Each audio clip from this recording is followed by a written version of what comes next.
The Federal Communications Commission has determined the following content to be emotionally harmful. Funny things that you think's funny aren't funny. Give me cocks all the time. I want cocks all over me. The Alan Cox Show kicks ass, man. Welcome. Show me what you got. You're not going to see a lot of cocks on TV. Alan Cox from the Alan Cox Show. I don't know what it's about you, but I can't even stand your voice. I think you're the biggest asshole alive. It's gonna be a great show. Let's kick it. I'll say kick it, and you'll just kick it with a tasty groove, okay? 1, 2, 3, kick it. Kick it. Come on. God damn it. Could you one time kick it? What the? Alan Cox. Here we go. He'll ad-lib. He'll be fine. It's the Alan Cox Show on 100.7 WMMS.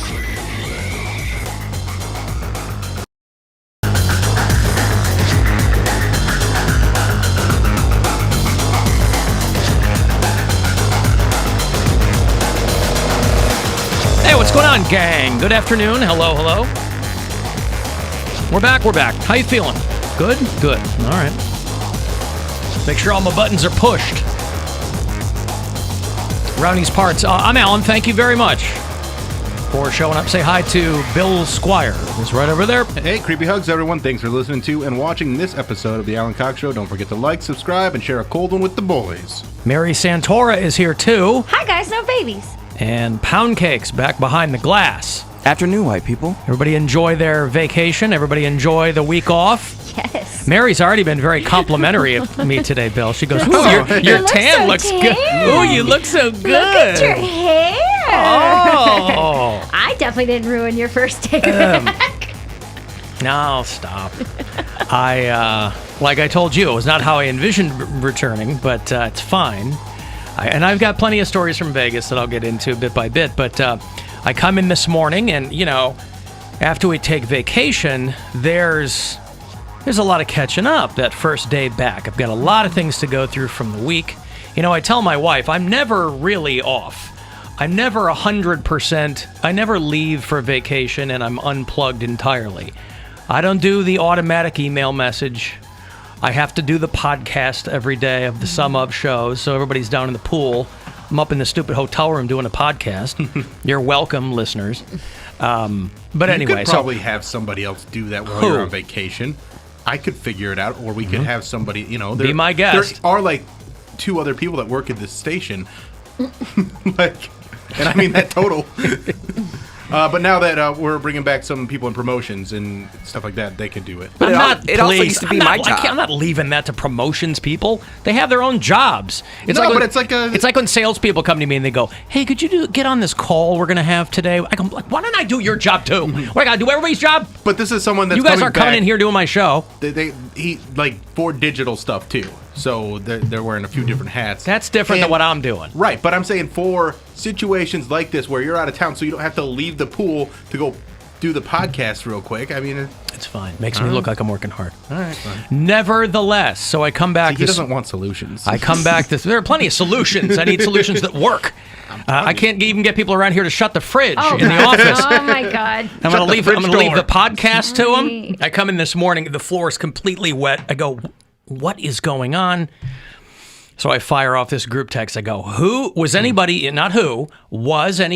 the office fridge while I was gone? And Mary's like, "Yeah, I put some waters in there." Well, because I was like, "Oh, Alan got in. I put in these new caffeinated soda waters. That sounds like something he would love." You know how I love caffeinated soda waters. I was like, maybe he's trying to wean off the Mountain Dew, and he's like, "Oh, Mare, thank you so much. I would love to try one of these sodas." I'm a BYOW kind of guy, all right? I don't know who they belong to. And I was like, "Yeah, have a bubbly water. Take whatever you want." She was so generous from the jump. And then your reply was? I fire back. I go, "When you shut the fridge, you got to shut it because now Caps. it's dripped all over the floor." It wasn't caps. You did have caps. I think it must. Oh, I said, you must have to. make sure I said that. one word was in caps, I'm sure. But I was like, so now I'm still cleaning it up because what happens is that fridge is not an airtight fridge. So if it's open at all, like it'll freeze and then melt and then freeze and then melt because there's a freezer component to it. So it's, again, not how I expect, but that, whatever, fine. It's life happens, right? While we're making plans, whatever. It's not the end of the world. I'm at the gym and I just start bursting out laughing because Mary's like, hey, you can have one of my bubblies. And he's like, not what I was texting about. I was so happy. I was like, Alan's back. We're sharing things. This is Sharing things. Yes, I'm sharing messages in all caps with everybody. No. Yes. Oh, no. So anyway, so whatever. That's a lot of water under the bridge, all right, is what I'll say. And of course, I'm running out of paper towel in our office, so I go back to the kitchen. Not a roll of paper towel to be found. Everything's done. There's styrofoam coffee cups up to the ceiling, but not a roll of paper towel. So whatever. Yeah, because we don't have any coffee. Is that true? I don't feel like they. Oh, okay. I feel like TAM takes like their coffee, whatever thing that they keep the coffee in, down to their office because no one really goes into the kitchen anymore. I guess, yeah. I don't know. I know that usually there's big boxes of paper towels, so I expected to see one of those. Anyway, none of that matters. We're back. I'm happy to be back. Excited to do whatever this is. And if you'd like to join us, we'd love to have you. 216-578-1007.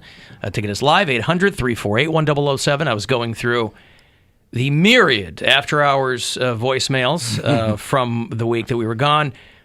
Easily 87% of them were about the song Hot Nuts and how people still can't get that out of their head no matter where they are. So anyway, that's fine. So we'll get to a couple of those. I've got some audio from Las Vegas that I took surreptitiously. That I was not supposed to acquire, but I'll play some of that for you. And when we went through Zach Bagans' Haunted Mansion in Las Vegas. Was it on the adult tour? So you could swear? On the what? Who's Zach Bagan? Okay, so there's this guy, there's this show, it's been running forever, Ghost Adventures. Oh, yeah, on the Travel Channel. And it's like 3 Hooters bouncers who have night vision goggles, right? Yeah.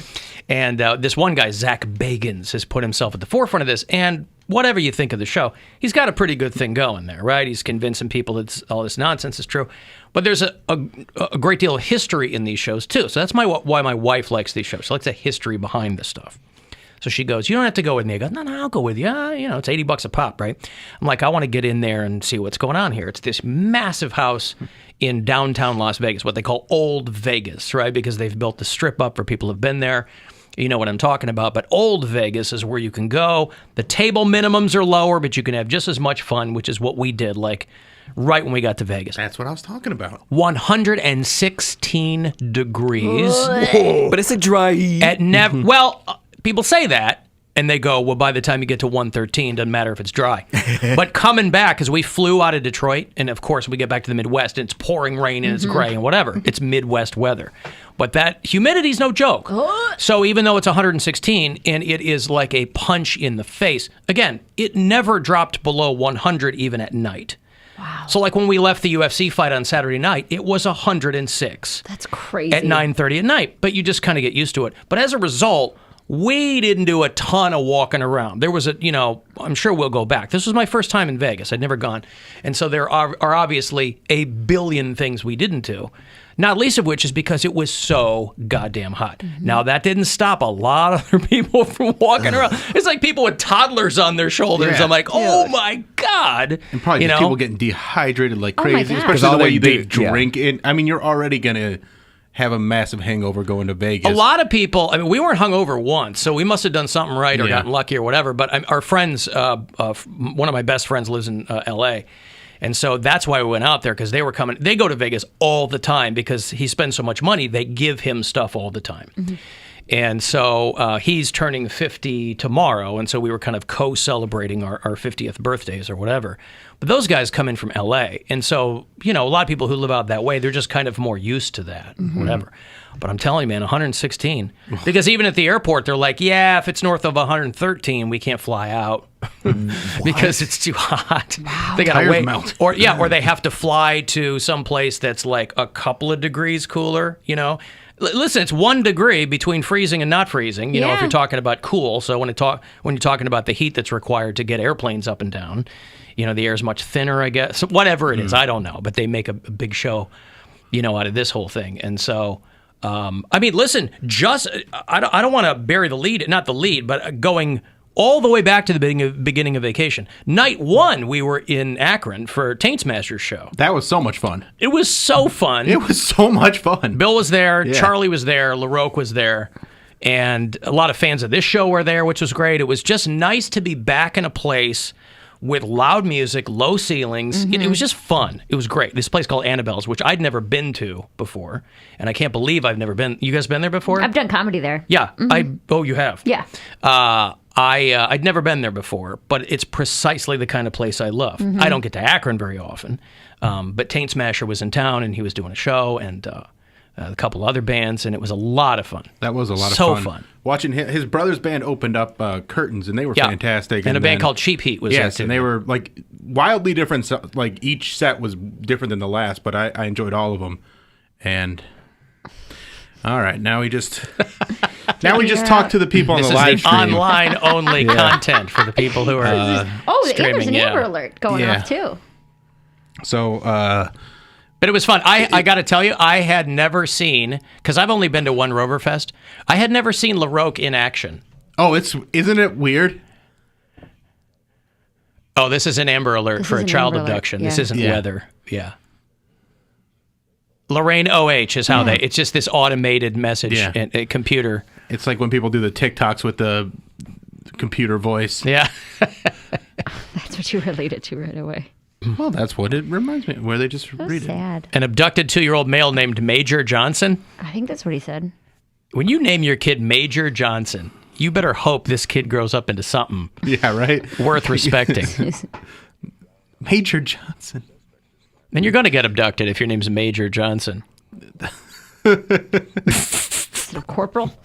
What I liked about Annabelle's, by the way, was that they didn't put Taint Smasher on the marquee.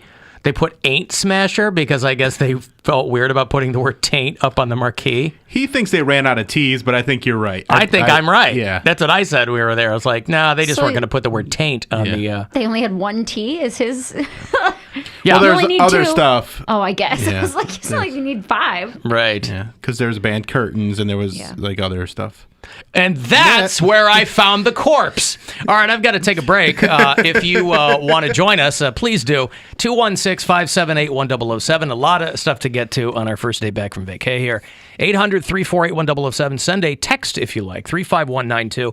Also, back to giving away $1,000. You got 4 chances this show to go fund yourself. So keep that in mind. Your next chance to do that is coming up at 2:30. The Alan Cox Show on 100.7.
most impolite society. Welcome to Impolite Society. The Alan Cox Show. On 100.7 WMMS. A lot of people were pointing out to me how apparently they've opted out of the Amber Alerts. Wow. Which I feel like is I don't really know what anyone can do about it, but I think I'd want to keep the information. We were interrupted by an Amber Alert right before the first break, and I guess a lot of people are confused because they've opted out of those on their phones. And, you might want to be engaged with child abductions in the area, just FYI. East Cleveland, they're looking for a white Ford Fusion. And they took a long computer-generated time to disseminate that information here. If you want to get a text in here, 35192, next chance for you to grab $1,000 is in about 9 minutes. Another keyword to go fund yourself. I will also this week, just to lay it out for you ahead of time, I'll have tickets for you to see POD. Remember POD? Oh, yeah. From San Diego, California.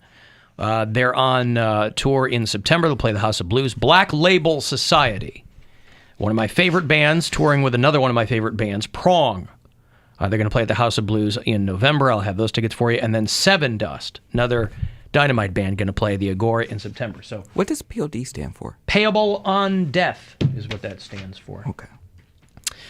They were a Christian band. I don't know if they still identify as such, but that's how they started.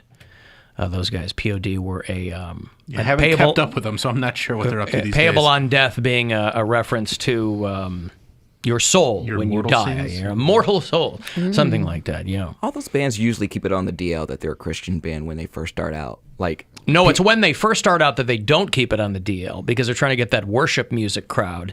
And then if they get a chance to cross over, then they go, well, we're not so Jesus-y. We just think there's something to consider. Like Skillet. We were giving away Skillet tickets. They're a Christian band. POD. Nothing wrong with it. A lot of these bands sound great. I think there's just a percentage of people that, if they hear a song and then they realize, wait, that was a Christian song? And then they don't like it anymore. They're no longer a fan of that song because they're I feel duped. Well, we've talked about that. There's there was a... I don't know if it's still around, but there used to be a national network of Christian stations called Way FM. And if you were on a big, long road trip, I'm sure you guys have both run into this doing road dates and stuff. If you've been on a big, long road trip in your car, you'll invariably come across a radio station at the lower end of the dial, your 88s, your 89.3s, things like that. And you'll hear what sounds to be kind of your garden variety, grunge, rock, something. Then you go, all right, and you're jamming along, and they don't throw any bumpers or IDs in there, so they go on to the next song, and you're 3-4 deep, and then somebody goes, his way is the only way, and I'm like, oh, you got me. He is risen. Yeah, you got me. But again, the song's good, so I don't really care, as long as you're not super preachy. Just because you like Jesus doesn't mean you can't make good music. It's just those crowds. It's a lot of standing there with arms up and eyes closed. Yeah. And that kind of, whatever. Hey, listen, you do you. I think Reliant K was that way, too. I think you're right. Yeah. Yeah.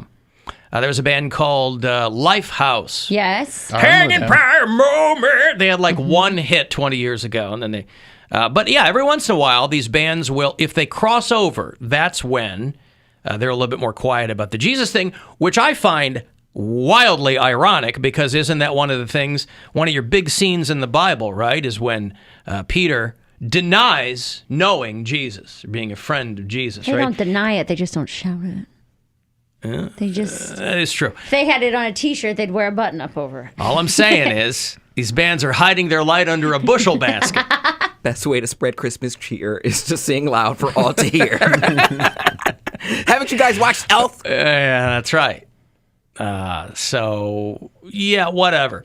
So, Las Vegas, we get in and... we still wanted to talk more about Annabelle's, I think. Do we? I thought so. Oh, okay. Well, because you were talking about... Give me some more about it. Well, that was during the Amber Alert we were talking for the online streamers. Right, but you were talking about how you'd only been to Roverfest one time, and Jeffrey LaRocque was there. I had never seen LaRocque in action like I saw him out at there Annabelle's.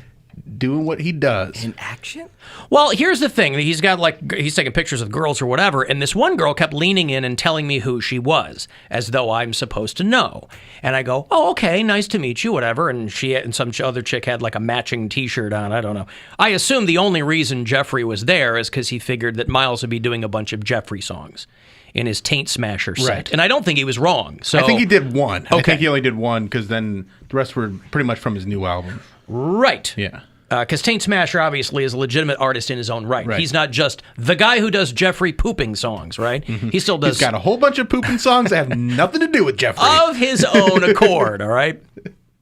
But I had never seen, I'd never seen Jeffrey in action. But again, this girl kept like giving me what I assumed was like a fake, like a name or something, and I go, okay, nice to meet you or whatever. And then somebody told me she calls in her over all the time. I go, okay, good. I don't know that, but it was a lot of fun. It was just great fun to be at a show like that where there's the music is just deafening and the ceiling's low and you're just drinking. It was so fun. And so Monday, Miles came over and we had a pool day and went and got dinner. Oh, and that was a good time. And Monday fun day. Yeah, Monday fun This day. guy. Monday fun day with Miles. Well, he doesn't drink, so I had to have him. He couldn't come to a Sunday. What do you look like shirtless? Oh, is he a teetotaler now? Yeah, he is. Okay. He was telling me some of the stories. Like, I mean, I knew Miles when he was here, and like we kept in touch over the years. But he was telling me some stories. I'm like, oh man. You were real, like you're a total drunk. And he's like, yeah, it was not good. Oh, no, I knew that. I didn't all. know that he was a teetotaler. I figured maybe he'd cut back because he's doing the powerlifting and all that. And that's not really, if you're going to be drinking and doing that, it's not really conducive to that kind of life. He's about a year sober. Oh, okay. Good for him. Yeah, he's doing great. And I mean, just some of the stories he was telling, I was like, oh, you should have probably stopped a long time ago. Yeah, it's why he's got tattoos of carrots surfing on pizza.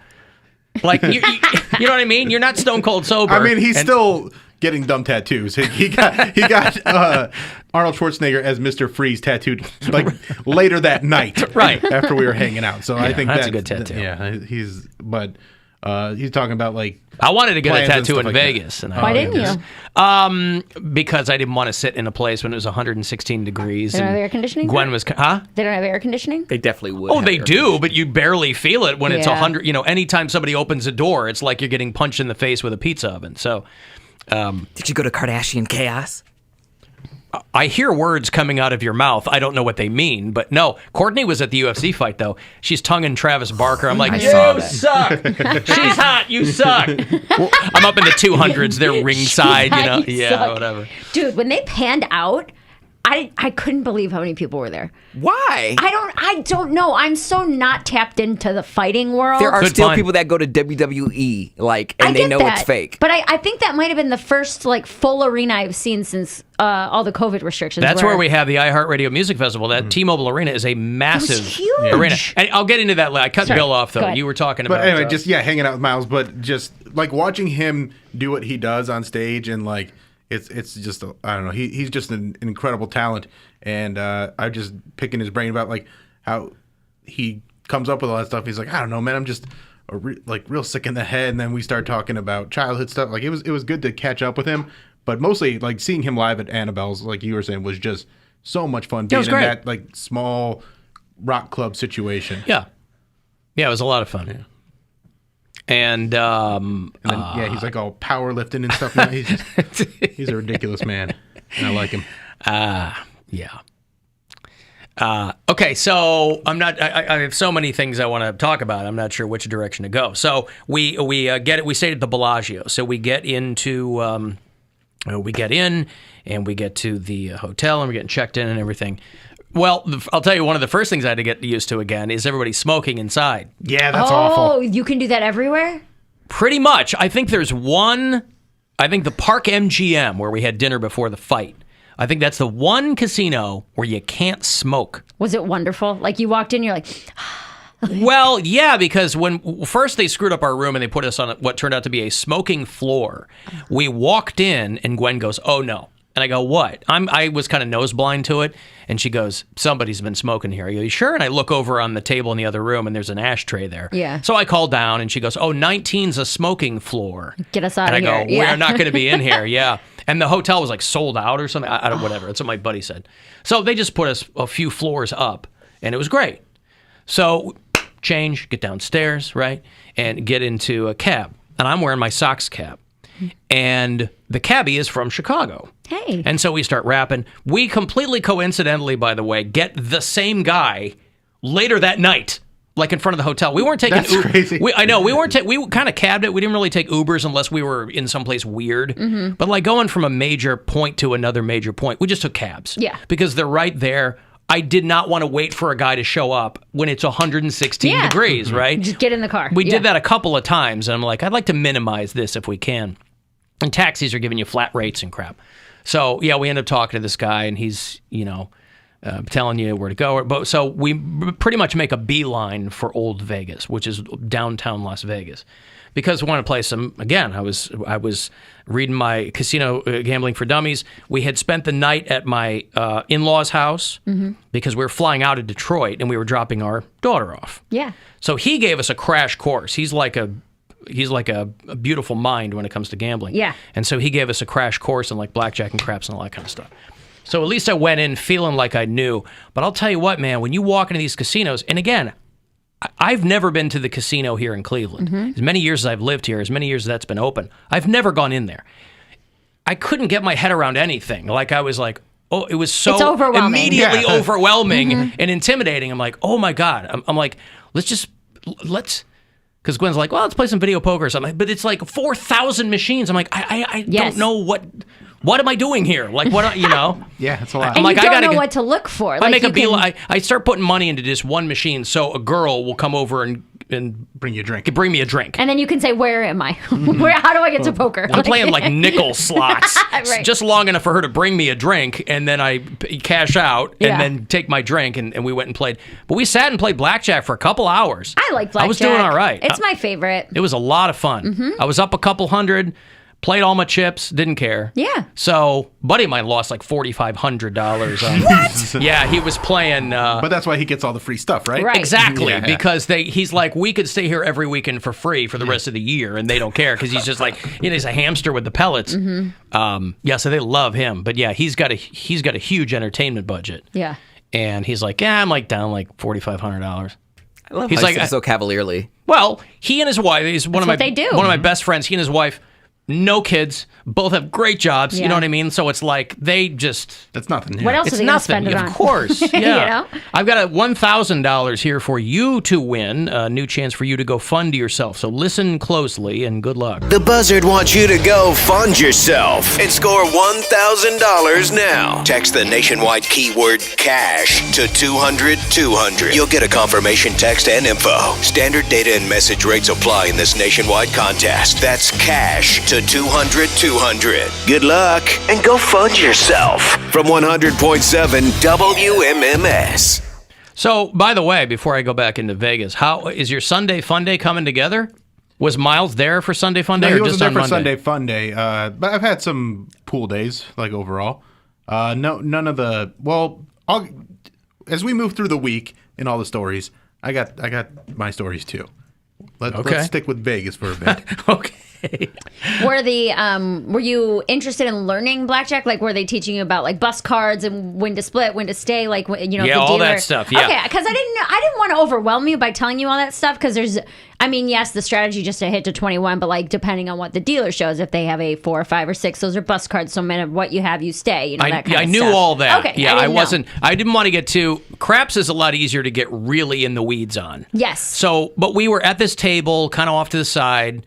Boy, these Ukrainian dealers, these girls in these casinos, are like, they don't care at all. You know, these guys are like, hey, how about it? They just have it because the dealers are wearing masks, and they have these dead eyes and these big Because boobs. it's 24 hours a day. That's all they hear. I know. Dead They eyes, don't. big boobs. Yeah. Can't lose. I love it. That's my favorite James Bond movie. Dead eyes, big boobs. And but we ended up at a table that just had like a good group of people there, and so it was so fun. And so For we craps just or for blackjack? for blackjack, yeah. And I got half a dozen blackjacks. Like I'm the That's blackjack great. dude. And they had this little video screen there where if you got blackjack, you spun, this yeah. little video screen or whatever. Guaranteed it's set to people getting $10 or $15. Nobody's going to hit the jackpot on the virtual Wheel of Fortune. Yeah. But it was still fun, a lot of fun. But we had we had reservations, a couple of tickets for this Zach Bagans Haunted Museum, which is this huge old house in downtown Vegas that apparently like Jenna Jameson lived in with her dad when she was little. And That's why it's haunted. For people who don't know, well, this is why it was so weird. For people who aren't familiar with Zach Bagans, he's this guy who's been hosting this ghost adventure show for a long time now on Travel Channel, and my wife's a big fan of the show, and so she wanted to go, but she's like, I don't want you to go with me if you're going to make fun of it the whole time. I am. And I go, no, I won't. I said, I'm curious, so I won't go. But here's the thing. I forgot to bring my vaccination card. So I had to wear a mask in 116 in this place. And it was 116 outside, but it wasn't like they had the air blasted in this joint, this big old house. It was probably 95 inside. And I'm like, every other place now doesn't care if you have a mask on. The Haunted Museum cares They if care you're about wearing science. a mask. What? They're real big into science. She's like, I told you to bring your... I go, I know you told me, and I forgot. So she gets a wristband because she shows him her card, and she's not wearing a mask. And I'm in this mask. So it's making me angry. I'm at this house full of lies, and it's like just the whole thing is just driving me crazy, you know. And they want you to turn your phone off. I'm like, oh, I don't want to record, man. Put it in my back pocket. Where, and I'll play a little bit here because I thought it was so this funny. is the audio that you're... Well, I'll play some of it because it was this.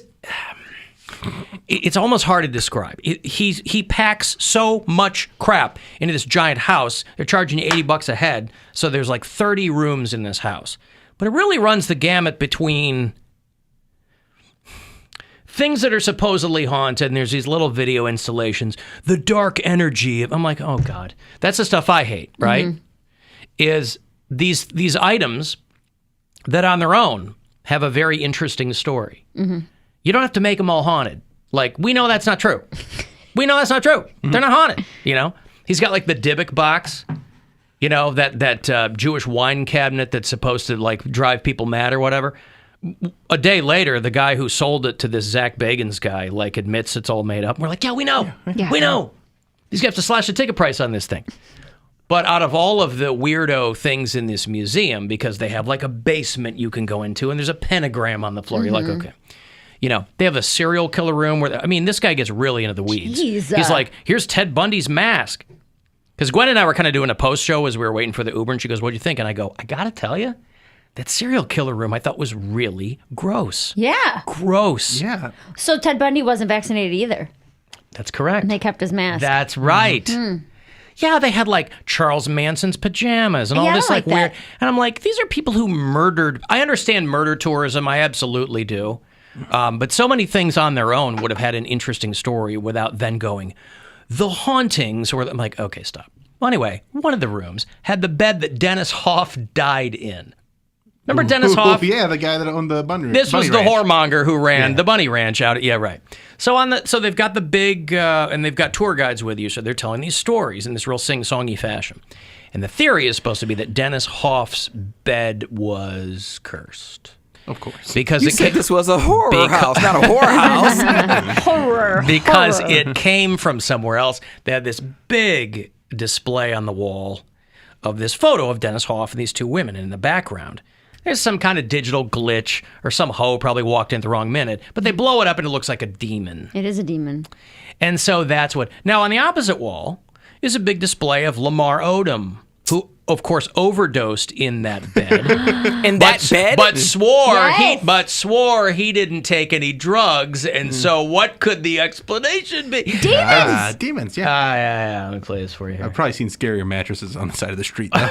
A digital glitch. 2018, famed Bunny Ranch brothel owner Dennis Hoff died on this bed after a night of sex and partying to celebrate. And this poor tour guide's like, how am I going to make this sound scary? Yeah. After a night of sex and partying. Well, because Gwen told me, she goes, look, this Zach Bagans guy's been doing this for so long that people seek him out and give him this stuff, and then he's got to turn it into something scary. Yeah. So I get that. But Celebrate his birthday. For over 25 years, Dennis Hoff dominated the market on legal prostitution here in Nevada, and he was the star of HBO's long-running series Cat House. The bed, the furniture, and the two mirrors above the nightstands all occupied the master bedroom of the brothel's VIP suite. Now, prior to Dennis Hoff's death, he had been warned to get rid of the bed. His employees and his guests believed that it was cursed and that dark energy inhabited this bed. So a dark energy inhabited the bed. And then she goes on to talk about Lamar Odom, about how Lamar Odom swore he didn't do any drugs, and that Dennis Hoff was trying to kill him, and he spent $75,000 to be in a room by himself. And why would he do that if there wasn't some energy? And then this girl pulls out a black light. And oh, no. You can hear the stains on this recording, can't you? The souls of many just embedded in the mattress fibers. Just children that'll never be. The manager who inherited the brothel after Dennis Hoff's death, she's the one who contacted Zach personally to have this cursed item removed immediately. Yeah, have that removed immediately. And she goes, you can see, we think that the stains on the mattress are representative of the dark energy that was in this room. And I'm like, energy. It's all spunk. Like, what are you? First of all, Dennis Hoff died, so he probably vacated his bowels in that bed. You know, yeah. So, 2 hours later through this murder house, and it's just a collection of like weird dolls that they say are haunted. There were some cool audio recordings from people who were clearly mentally ill, but at the time were possessed. You know, so it was just kind of we came out of it and Gwen was like, it was cool. It was like not scary, but it was cool. But they end up with like Brandon Lee's, they have like this Hollywood room. So it's like Brandon Lee's coat. They had Patrick Swayze's tooth. You know, I'm like, they had and the girl goes, here's the chair that Conrad Murray sat in when he used to administer propofol to Michael Jackson. I'm like, wow. Weird stuff. That is a really celebrity adjacent to what's going on. I'm like, the chair's haunted because he gave Michael Jackson drugs? So it's very strange. How would you rate that house versus the house you guys visited in Jamaica? Because it was like right across the street from the resort, and you guys went to that. The Rose Hall Resort? Well, that had like a cast of people who were jumping out at you, too. I didn't know it was that type of haunted house. I thought it was like a legit haunted house. Well, there's no such thing as that, but I mean, they've got... I thought that's how they were marketing it. Yeah, they've got... Like a ghost haunt. Rose Hall Resort they've got stories, you know, because that was like a slave house. So you can at least get your head around a lot of bad mojo if there's a slave plantation house or whatever, but Rose Hall Resort also had people hiding behind doors that would jump out. Okay, I didn't. Who were dressed in like old timey, antebellum clothing and things like that. Okay, listen, I've got to take a break. If you want to get a text in 35192 for that, AlanCoxShow.com for everything else, and we'll be right back. The Alan Cox Show on one.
35192 if you want to send a text. AlanCoxShow.com for all the other stuff to watch live there. Thank you to Jamie Taco is helping out today. Jamie Taco. Was there a Poundcake podcast last week? Dude, I got so flooded with just moving, and I just did not have time to do it. Moving, right. Oh, God, it was a nightmare, and it was hot. You complained about the 115 degrees there, but it was like 94 degrees here, and there I am lifting stupid beds and mattresses and chairs, and my boyfriend helped me, so he was sweet about it, but it still took me like 5 days to move. My roommates were 5 days? 5 days, you have 8 things. Well, and we were off for a week. Well, I was packing up all my clothes, and I had a bunch of stuff left in my trunk, and I had to go get keys made. My roommate was moving stuff in too, so it was just kind of like I was running around getting stuff prepared, and I guess I wasn't as prepared as I thought I was until I started moving. Do the pube razors go with you and all that stuff? No. No. He's got a boyfriend now. He's not shaving anymore. Is that true? I think you want to keep it. Don't listen to Bill. I don't know. He might know giving something. up. He's like, I don't need to keep the bushes trimmed. He might know something I don't know. No, but it was just, we moved on a holiday weekend, so I was balancing doing stuff for the family and, trying to get stuff ready for the house, and I had to go chase my roommate down to get the key so I can, make a copy, and then he's like, well, can you bring me my copy? I'm like, God damn it.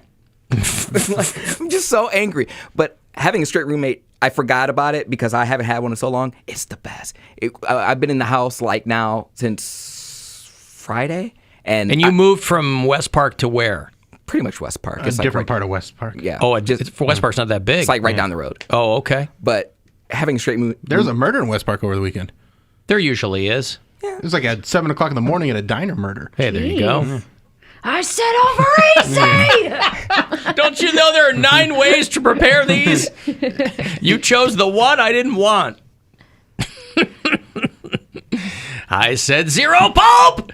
But yeah, and I also didn't have internet until a couple of days, so I was using my phone as a hotspot to send emails and stuff. Why is having a straight roommate great? Because he's not even there. I forgot. He's the type of guy that once he gets a chick, he's like, gone. Mm-hmm. So, I assume this is how it's going to be because it's been 3 or 4 days and he has yet to spend a night at the house. So, I'm like, what if he bails? He's not. Okay. His stuff's there. As long as he pays rent, I don't have to see You don't care him. if he's there. Yeah, I don't care. I pretty much I'm walking around in my drawers, getting used. I'm making sure everything works. I'm like, all right, here's the faucet. Let me make sure it's good. Make sure the water's drinkable. I'm getting my run of the house. This is the faucet. This is why I like living with a straight guy. I can use the faucet. Well, no, it's just I'm unlimited faucet use. He's allowed to live it for me. His furniture's there, but he's not there. And I was like, this is great. So well, as soon as he gets it all moved in, he's going to be having those ladies over all the time. He's going to be showing them the new pad. I don't think he will. If the girls have their own place, they like to be at their place because they probably keep it nicer and probably have more things. I imagine he's also the type that doesn't have a bunch of stuff. No, all his furniture is the furniture that's in the apartment. That's right, what but I'm saying he doesn't even if he has I'm not saying he doesn't have furniture, but I'm saying he doesn't have a whole decor going on. No. Yeah. There's no motif. Yes. Yeah, no. He's that type of guy where he gets a chick and you will never see him. And I'm like, okay, this is great. But you like the new place? I enjoy it, although I will say, no, this isn't really a complaint. It's just a mere observation. I was taking a poop and I was making sure, all the pipes work and everything. Everything flushes. All your poop pipes? time. Well, yeah, I'm just saying, if you lived a privileged life if you've never had to hold down the handle for a toilet. So I'm just making sure that everything works properly. But as I was taking a poop, I hear the people downstairs, and this is 11:30, midnight. I hear, right, bitch! I'm like, oh, wow. Are you in an up and down, or are you in an apartment? It's a up and down duplex. And you're in the upstairs. We're at the upstairs, so I hear the people downstairs. I'm like, oh, wow, they're lit. So I'm like, all right, well, this is how it's going to be. Yeah. So So you're above some partiers. They're not even really partiers. It's a mom and her husband, and they have friends over. Wouldn't it be funny if his roommate wasn't at a girl's place at all? He was just downstairs having a party and didn't tell him about it. He's like, Alex? Is that you? He comes in the door. Oh, this chick, man, she just goes all night. She couldn't get her claws out of me. Yeah, but it's just... All right, so you're upstairs from some partiers. Yeah, it's just been a lot. I met my... You got a broom you can bang on the floor?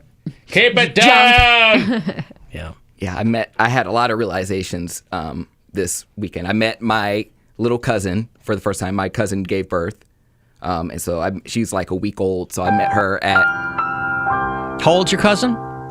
She's a week old and she already gave birth. No, my cousin had a Lorraine kid. County, man, it's wild. Your cousin. How old's your cousin? My cousin's like 23. Okay. And is this her first one? Yep, she has a husband, and I met her kid. Yeah. And then I know you guys were wondering about this, and I don't even know if I should say it, but it's a cause for celebration. I am officially an uncle. We found that out. Hey! It's his! Yep. So your brother's kid. Yeah. Uh-huh. Ah, yeah, okay.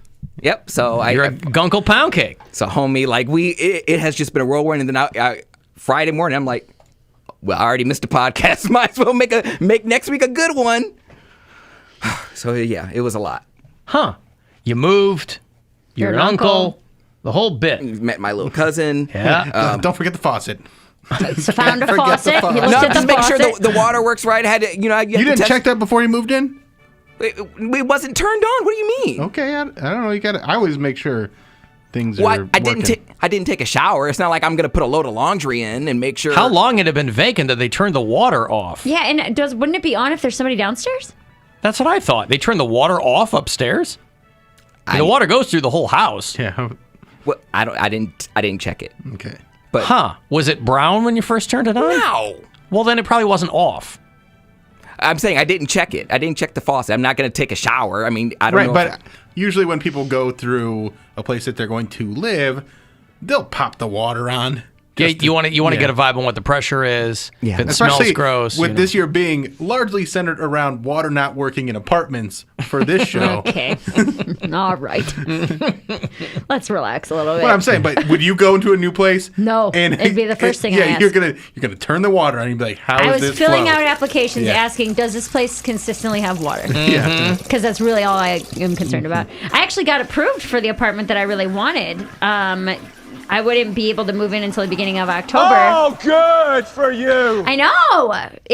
But I'm having this crisis of conscience now because I'm Buyer's remorse? Well, I haven't signed anything yet. I just gave them the deposit to hold it for me. And it's like I'm going through all the pros and cons of both places. And I'm like, the place I'm in the area is much nicer. It's way more walkable. I can walk to the beach. There's restaurants and I can walk to go get my groceries. And that's really, really nice. And, But you don't live in a bad area now. That's what I'm saying. The place that I'm in right now. Okay. I really like the location. Your current place, My you like the current place. location. I love the location. Right. The biggest cons of the place I'm in now are the landlord, the neighbors downstairs smoke, and sometimes I have bugs. Mary, why you bugging? Loved Alan's response, by the way. Siri's excuse me. Siri wants to get in on it. But so the new place, the woman said that I can't go see it. So I would also be going into the new apartment sight unseen, which makes me a little bit nervous. That's because they're renovating it. Exactly. She's Yeah. everything is going to be brand new. You're getting brand new carpet, blinds. They did the windows and doors 2 years ago. So it comes with assets. It comes with assets. I don't even have to bring my own assets. Isn't You're that getting crazy? brand new bug strips. Right. Well, it's brand new appliances, stainless steel appliances, granite countertops. There's a washer and dryer in the unit. There's a pool. There's all these really great things, but it's $250 extra a month. And then I have to pay more utilities and if I want garage parking. So it would end up being close to $350 extra per month. Mm-hmm. So I'm in this where my car payment was $360. So I'm I can afford it. Mm-hmm. I don't know. And you're still pocketing $10 a month. Look at that. Yes. $10. $10 whole extra dollars a month. Extra money is extra money. You're still up. Yeah. We're just talking about gambling. You're still up. Technically, yes. I was way up at blackjack, but I wanted to play all my chips. Yeah. Yeah. Play the now, house's money. did I lose? That's right. I didn't lose my money. You played on the house's money. I played on the house's money. Mm-hmm. That's right. I could have bailed. Would have been smart to bail. I was having too much fun and drinking That's a lot. what happens. That's right. That's how they keep you there. Get all hammered. You're like, I don't care. $500. That's right. I didn't care. I was having fun. That's great. Yeah. So now I'm going back and forth between if I don't want to stay in my new place, but moving feels scary. I know that sounds dumb. But you've done it 100 times. But and that was the other thing is that I was like, I've always moved to a nicer place. I don't like moving backwards. Why would you? Right. So if I'm not going to move to a place that isn't as nice or better than the place that I'm in now.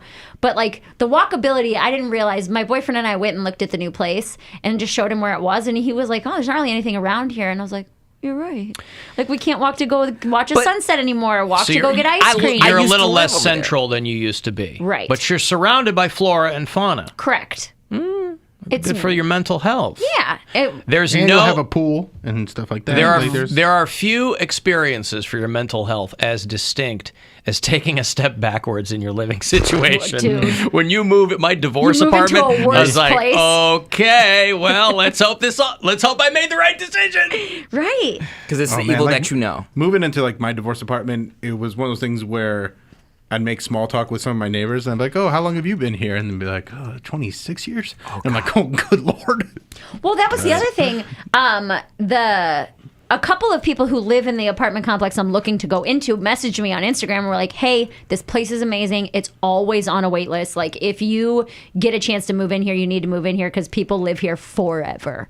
They're like people, like you said, 26, like they don't leave. There is never any vacancy. The reason that people aren't leaving the place I moved into after I got divorced is not because they had options. Well, I understand it's not like they're like, yeah. We're here and we're set. It's all nice good. here. Yeah. We like it. It's quiet. I mean, it was an okay place. I didn't hate it, but it was definitely not where I wanted to be for an extended period of time. Right. And a lot of people were like, why don't you move in with your boyfriend? And I was like, well, we're just not there yet. We've been dating for a year. We're working on like getting more accustomed to myself, him and his daughter, like building that relationship before jumping into being essentially a stepmom 4 days a week, you know? So we're getting there, but it would be like sign one more lease and then we would do that next year. This is essentially like you moving to the suburbs. Kind of. Yeah. That's what it is because I'm like, the grocery store's at the end of my street. I can walk here. I can do that. You're moving to the forest. I am moving to the forest. And pretty soon you're going to be a stepmom. Dude, I have a wicked tan line from my Apple Watch. I'm sure if you can see it on the live stream. And I'm like, oh. I cannot see it You at all. cannot see it? No, Are you serious? I'll show Maybe you some it's the tan lighting lines. in here. But I was There's like. mine. Yeah, I was looking at it and I was like. yours is not really that visible. I can see it. Mine is. Whatever. I was like, I feel like a suburban stepmom with a wristwatch tan line. But that's. I'll tell you what. That's where I'm headed. When we were at the pool in Vegas, I was a little concerned because I thought it was going to be like. I thought the pool was going to be like the Jersey Shore. Spring break. I thought it was going to be. I don't mean the vibe. I mean the people. I was like, man, I hope I don't look too bad no. here. I hope I'm in like good enough shape. Oh, You it were was top not. 10%. Oh, I was top 5%. I mean, because I don't know why I thought that. You know, it's a lot of like old ladies with implants, guys from Milwaukee. Yeah. You know, What's that like supposed to mean? Like female. You know what I mean? Midwestern guys. Yeah, dad bods. But like the like, real dad bod, not the one where they're like, he just doesn't have abs. Right, like Chris Pratt stopped working out for a week. Yeah. He has a dad bod. Like female weightlifter bartenders. Yeah. You know? So I was like, I don't feel so bad about this at all. Because we had a cabana every day because my buddy gets all this stuff. Yeah. So it was like we'd just be at the pool during the day because, again, it's 115. What else are you going to do? And we weren't going to go walking up and down the strip. Hell no. You know, looking at, there's a Chick-fil-A. Like, who cares? Did you the know? resort bring you free drinks too, or was that just at the casino? No, you pay for the drinks at the pool because they're like $30 a pop. Oh, yeah. So, Those yeah. big frozen ones. And Well, yeah, we were like between the Dole Whips and with the rum at the bottom of them, but I'm drinking tequila and Red Bulls all day long too. So it's just like Stay hydrated. Oh, so good. Now you got a water back for it, you Do know. you know those but people are peeing in the pool? Like Yeah, everybody pees in pools. I get out- Anybody who you do not. I get out to pee. I know Every everyone is time peeing you're in that 7 pool. tequila Red Bulls in and you get out to pee. I did. I don't believe Yes, that. you don't have to, but I did. But, well, first of all, Shit's all wet. I don't have the bladder of a 5-year-old. It's not about the bladder. It's just I'm not getting out.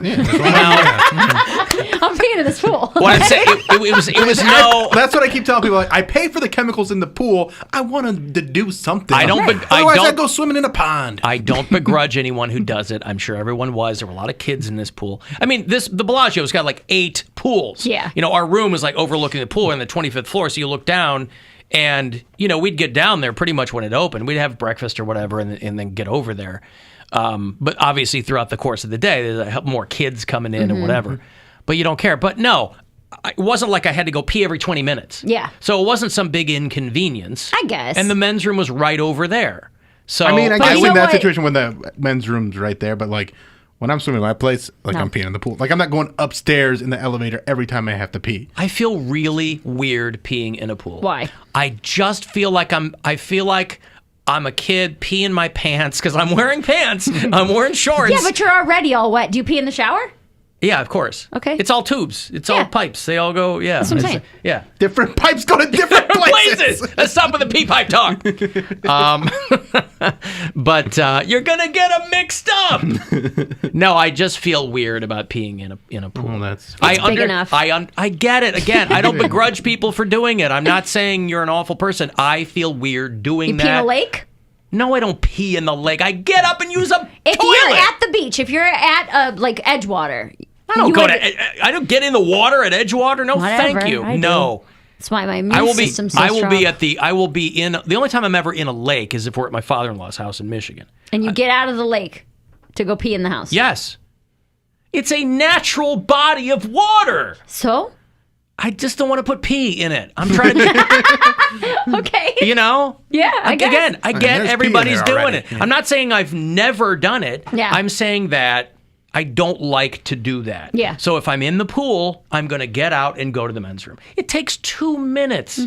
You know, like it I takes said, no minutes to pee in the pool. I I'm just understand. really afraid. And you that get someone's back to gonna the pool and everybody's laughing. You're like, what did I miss? Yeah, see, now you're out of the Everybody's loop. laughing, having a good No time. more inside jokes. But my point is, I get that it's convenient. I'm just saying it's not so inconvenient to get out and go. Yeah. I don't judge. Now, if we all were like me, there'd be a big long line for the bathroom. Ironically, then I'd probably pee in the pool. I don't judge anybody for peeing in the pool. I just don't want people to know that I do it. How would they know? Well, I'm just saying I don't But want someone to get close to me. If everybody does it, then you could look at the person next to you and go, this guy's peeing in the pool. It's just like when I feel like I have to fart, and I'm like, if I do it in here, someone's gonna come in. That's how it always happens. Like I'm like, no one's gonna come in here. And No if one's someone coming comes here. next to you and they're like, this water's warm, did you pee? You go, yeah. And they're like, all right. No one's going to be like, you're disgusting. How dare you? We were having this discussion Saturday. But the water's not identifiably warmer next to somebody who's just peed either. Because you're all in For the same like water. a second. A fart in that room, you will fill that with foul air. If you're in a giant hotel pool, like I get it. Yeah. I don't like doing that. We were having this discussion on Saturday. A couple of dudes were over. It was a dude's day. Just so the pool's like hot dog water. Just because we were the only ones in there. Yeah. So just some just hanging out. And our one friend, he's like, "Hey, where do I go pee?" I'm like, "Right here." He's like, "What? You go to you like pee into the bushes or something?" I'm like, "No, just pee in the pool, man." And he's like, "No, because as soon as you guys tell me to pee in the pool, you're all gonna be like, oh, you peed in the pool." I'm like, how bullied have you been that you think this is what's gonna happen? Like you're hanging out with other dudes that have also been like, we've been in this pool for 2 hours drinking no one's White Claws. out. You haven't seen me even attempt to get out of this pool. Drinking White Claws like a fancy lady. Oh, yeah. Oh, look at this White Oh, yeah. Claws. Hot Bill Summer. We're clogging claws. It's a good time. No laws when there's claws. Yeah.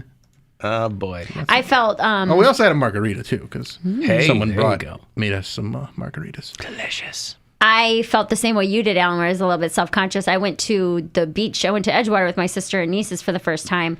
And I was like, I haven't really been working out. I've been sad all year. And I was like, man, my body's not where I want it to be. And then as soon as you get in public, I feel like you look around, you're like, I'm doing great. Like this is the Midwest. Fine. For one thing, I thought Vegas would be, it's a lot of lip fillers on the women. Mm-hmm. No matter the age. Well, that's why they're hanging out of the bathing suits. Yeah! And a lot of guys, by the way, who are only focused on arm day. Oh, yeah. Clearly. Oh, just tiny little chicken legs. Not even like Legs, a but belly, like and these guts, a lot of arm day work. So I have had the exact opposite experience because I just joined a hot gym where everybody's hot, and I just walk in there and like I'm just so tragic compared to everybody else in this gym. You're like you're the walking before picture. Yeah, basically. And like I walk in there the first day that I go to this gym, and it's July 5th, so everybody's off work, so everybody is getting their first workout in, and it was all dudes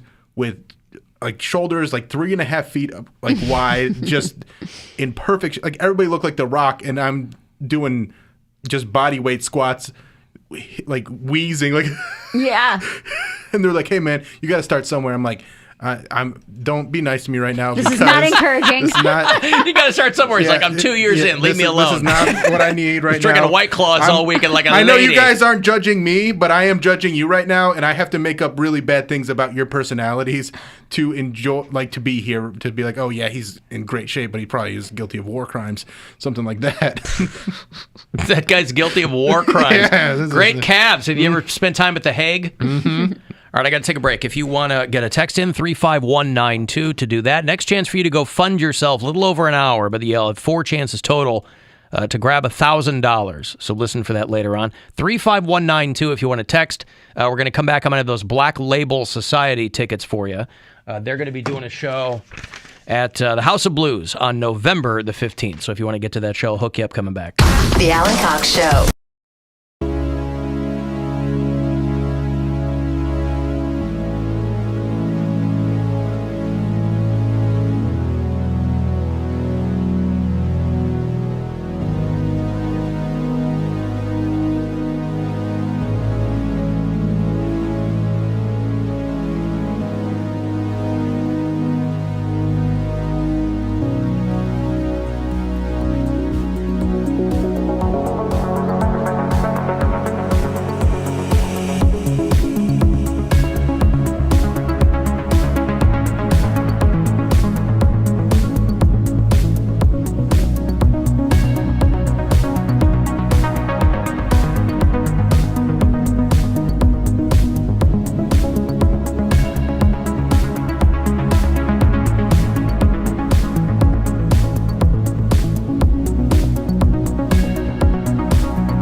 right, Black Label Society are back on the road. They're going to do a tour with Obituary and Prong. You're hitting the trifecta with this show.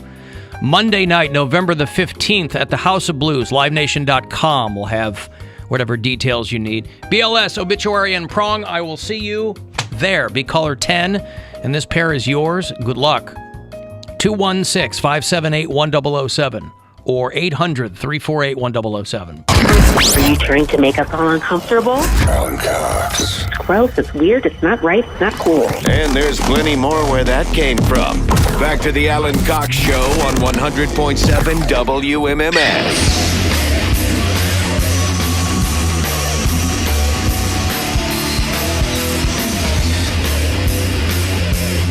35192 if you want to send a text.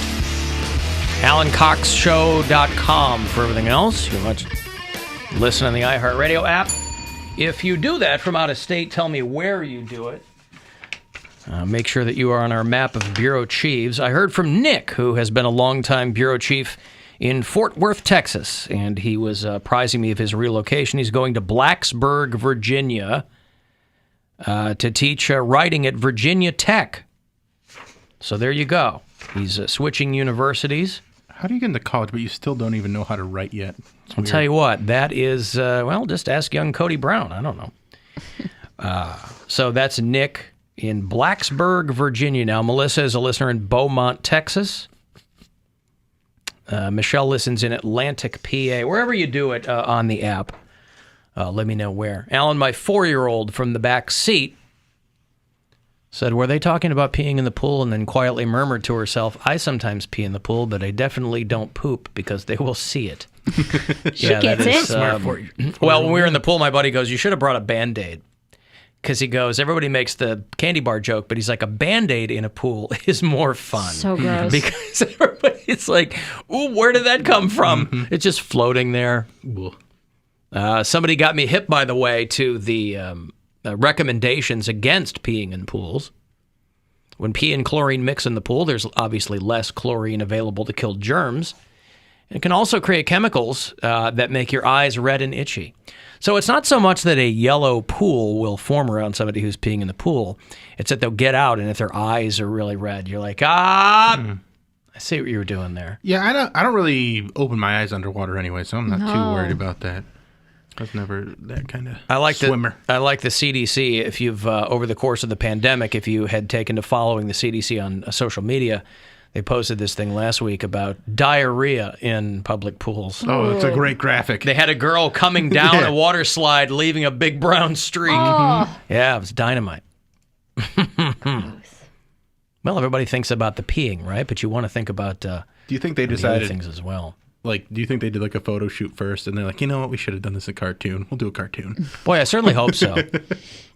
Because, I mean, how are you going to be, you're going to have to... I mean, you Photoshop in the poop, but, you use like a stock photo of a girl going down a water slide, and that stuff happens all the time where these models, they'll be the face of herpes because someone just bought a stock photo, and then all of a sudden you're on bus ads all over the place going like, hey, if you got a flare-up, no worries. Diarrhea and swimming don't mix. This is pre-4th of July. If you wouldn't do this and it has someone swimming in a toilet, then why would you do this? It's got a kid shooting out a spray of diarrhea. Don't swim or let your kids swim if sick with diarrhea. And that was coupled with the one with the girl coming down the water slide. Don't leave your mark at the pool this summer is what it says. And it's an animation of the girl coming down the slide and just a big, long brown streak. It only takes one person with diarrhea to contaminate the entire pool. So good recommendation there. We're for peeing in the pool as long as it's not out of your butt. Yeah. Again, I'm just not... somebody articulated it perfectly, and I don't know that I really did.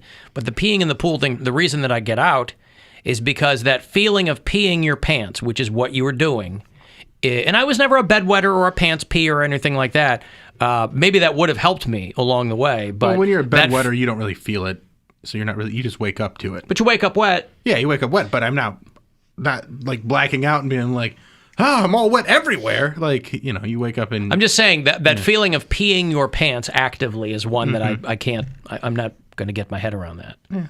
So I'm not going to do it in a pool. Feels good to be bad, Alan. There's You're so standing there many like, ways to be bad. Yeah. I'll Pee in the pool. I'll Pee in the pool. Yeah, on Thursday night, we were having dinner in the Arts District in Vegas, which was just up the street from the casino we had been gambling at. So we were like, hey, let's get a couple of drinks, get some food, right? And so we go up to this place and have something to eat. And then we were going to go to this tiki bar, this place called Frankie's Tiki Room, which is not far away.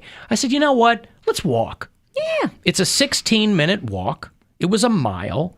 It felt like an hour because it was 114 degrees. Yeah. And we were just like, you know what? We'll walk off the food. It won't be that bad. But I didn't realize... I would have never stopped sweating there. That would have been horrendous for me. I didn't realize the escape from New York route it was going to take us. We were so close to the highway, and so we're kind of going through an underpass. There was a couple of homeless guys there. Could have been dead. Don't know. I probably should have kicked them in the feet, see if they were... and boy, you have never smelled homelessness until you've smelled it in triple degree... smelled some homelessness. Triple digit, yeah. I mean, the Philippines was pretty Philippines, and smelly. There you go. Well, of course, if you go to another country, this was in an American city. And so we get over to Frankie's Tiki Room. And, of course, the smoking is the best part inside. Because you forget, every new place I'd go, I would forget for half a second. I go, oh, right, all the indoor smoking. Do you feel like you were breathing differently? Like, did it affect your lungs, do you think? No, I wouldn't say that, but it's just oppressively hot nonstop. I meant from the smoking. No. Like when you're in a place with smoke. I don't think so. It wasn't like foggy with smoke, but people were smoking. Yeah. Yeah.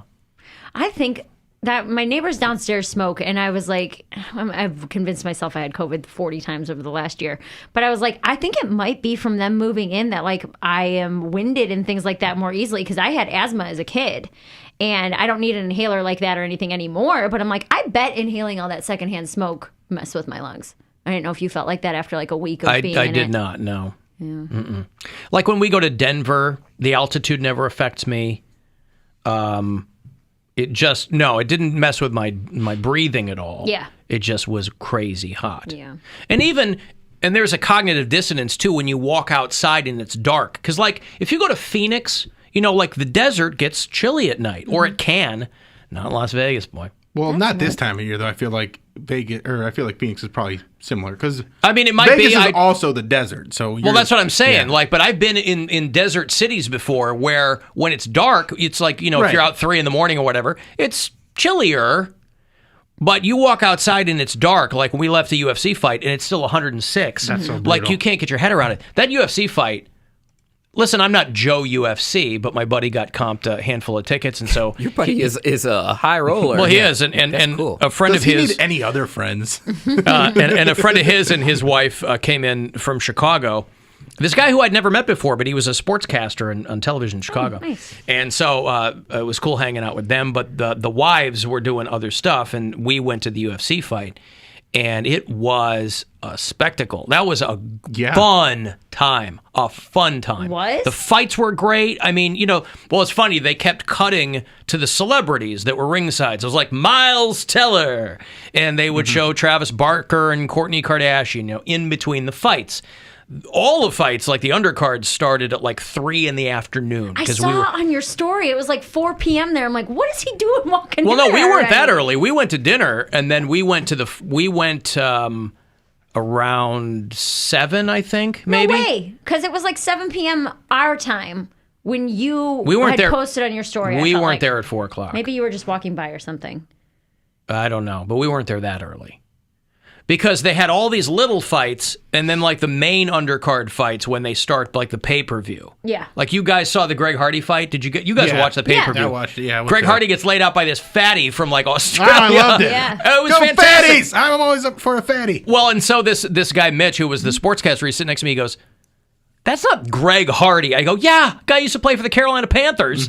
And he walks in looking like Killmonger from Black Panther, and this fat dude lays him out. I was like, there were so many good fights. But the McGregor-Poirier fight... That was a bummer. It was a real bummer. Dude, that wasn't the one. The one right before that with the skinny blonde dude, karate guy, and how they were just basically like dancing for Wonder 2 Boy, straight minutes, and then they just hugged. This and guy's Stephen Thompson, who looks like a second-year law student. I'm like, that guy's too good-looking to be a UFC fighter. Well, everyone was just like, boo, because I'm like, you pay all that money. The people who are in there are paying hundreds and hundreds of dollars to watch people fight, not to watch you dance around with each other tickets for 2 straight minutes. I mean, tickets, if we hadn't got comped the tickets, I posted a photo and people were giving me a hard time. I'm like, I didn't pay for these. Well, they were laughing because the ticket's $350 and a $1 service fee on the ticket. But we were up at, you know what I mean? But in the memes immediately after about Dana White, laughing, getting people to pay $75 for the pay-per-view and it's over in, 2 minutes or whatever. He broke his ankle. The main fight. Yeah, it was pretty gross. He got the same injury that my mom got over Christmas this year. Right. She broke her tibia. Yeah. So, but listen, Conor McGregor's lost 3 of his last 4 fights. So it's like, after a while, you better start winning. If you're going to talk that much shrimp, you better win some fights. Yeah. He's like, this sport needs me. I'm like, there's a lot of young, good fighters coming up. They don't need you. Aaron Carter. Well, but even the people in the arena couldn't make their minds up. Because half the time they were like, they were going bananas for Conor McGregor. And then it would be like, USA, US. So they're cutting to all of these celebrities. There's Rob McElhenney and Caitlin Olsen and from Always Sunny in Philadelphia. And they're waving. And then they cut to, who else was there? Baker Mayfield and Chappelle was there, and David Njoku. Odell Beckham Jr. were both there. They show Chappelle walking in. Yeah. They got him before he was even. And then there's a rumor that Trump's going to show up. And, people are like, Trump's going to show up. And they don't put him on the Jumbotron. Yeah, no duh. Well, half that Start room fist probably would have fights. cheered for him. Yeah, but still. So they don't, but they play that dumb Apprentice theme song, that Love of Money, OJ's track or whatever that was, They play that, but they don't show him. I was like, they're going to show him on the Jumbotron. They didn't show him on the Jumbotron. But he was there? Yeah, he was like third row in, sitting there with his dumb tie and, you know what I mean? Like that tie that goes to his knees. And He brought Melania with him? Hell no. You think she's within haven't 50? seen each other They've seen each other since January. That's right. But I'm saying, you don't go to something like that by yourself. You don't go with your Secret Service agents. You bring a date. I don't know who was with him, but I didn't see anybody. I didn't see any females around him. It was him and Secret Service. How lonely is that? Yeah, I'm sure he's real bummed. The Secret Service agents don't even like him. They're like, I'm here because I'm obligated to. I watched the fight, so had kind of a Saturday. Like I went down to the pool, then went and did a show in Lorraine. Thanks to everybody that came out to that. That was a lot of fun. And then went to Diamonds to watch the fight with OK Pants. Mm-hmm. And so we're there. And while we're there, I'm getting, I've been taking these submissions for Sunday Fun Day. And one of the couples that submitted sent me some messages like, hey, what are you out doing? And I was like, I'm actually at Diamonds watching the fight. And they're like, okay, we're coming. And I was like, cool. I can't stop you. So they come and we're drinking and having a good time watching the fights. And then once the fight is over, I'm like, well, I'm going to head home, guys. And they're like, do you need a ride? I'm like, absolutely, I do. Because the dude wasn't really drinking, but the girl was smashed. And so this guy's trying to get an Eiffel Tower situation going, isn't he? It's the first thing I thought too. I mean, that could have happened. I mean, it was the way the girl was acting. It seemed like it was on the table. Well, they also met you at a strip club at 11 o'clock at night. Mm-hmm. Well, that's when you go to the strip club. Yeah. I mean, in I'm all fairness. such not a strip club guy. I'm not either, but that's when you go. I know that, but it's like we just there's go there something nefarious about even suggesting to meet there. I feel like I love when people's first response is, "Oh, they have really good steaks," or my God. they always. I was talking to this guy who had business meetings at strip clubs, and I was like, I'm not comfortable with how much time you spend in strip clubs. Reading Playboys for the articles, Right. it's He one of was those like, things. No, I go there and I take clients there for lunch. I'm like, you can't be there 6 days a week and say it's just because of the food. Well, I'm not saying it's just because of the food, there's but there also are strip food, clubs yeah. that have good food. I don't know if there are any locally, but I mean that's not an unusual thing. I hate when people lead with that. Sorry. We get back to my place.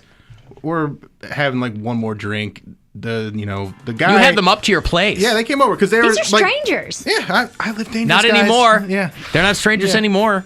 Watched the fight with them. Took a car ride with them. Yeah, they come over and we're and my place is set up to have a good 4 nights like this.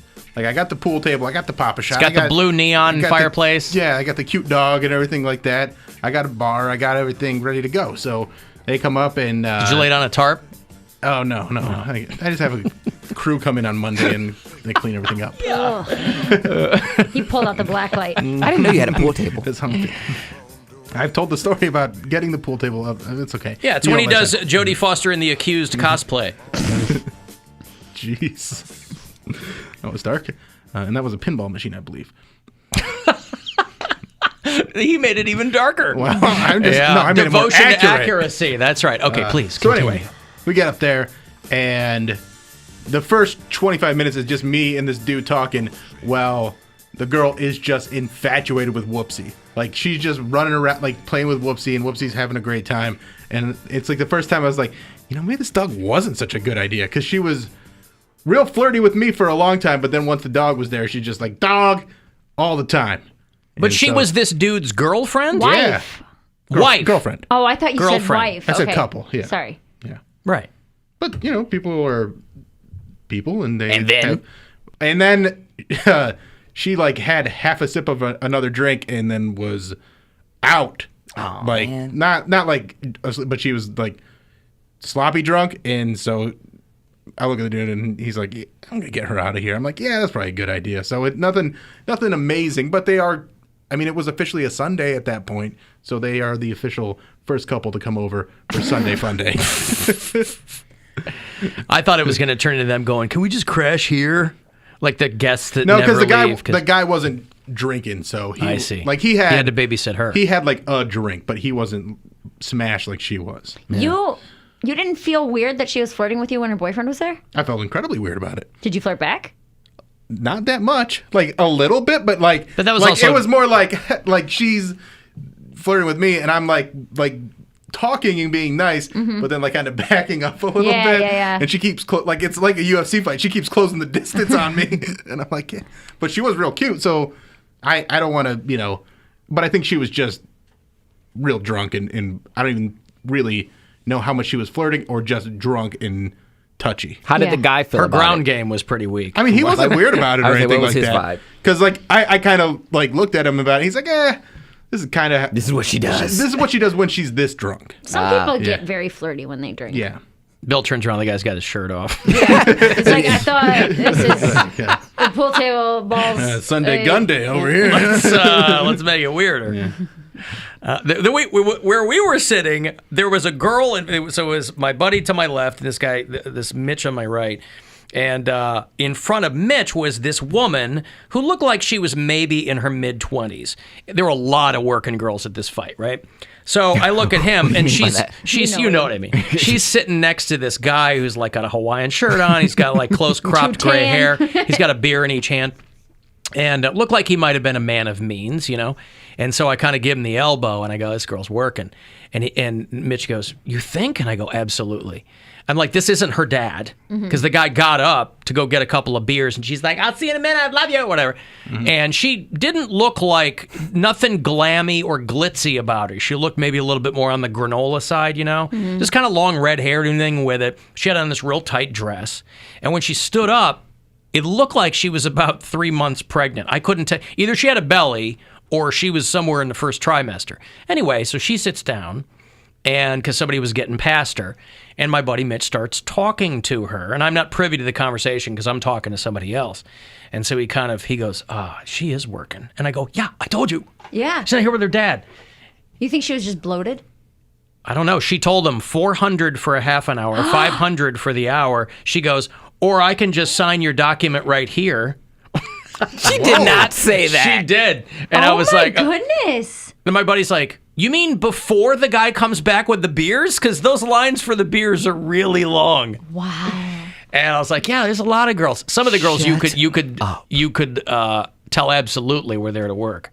Good and for she them. was, but then I couldn't stop thinking, like, how much did this guy pay her?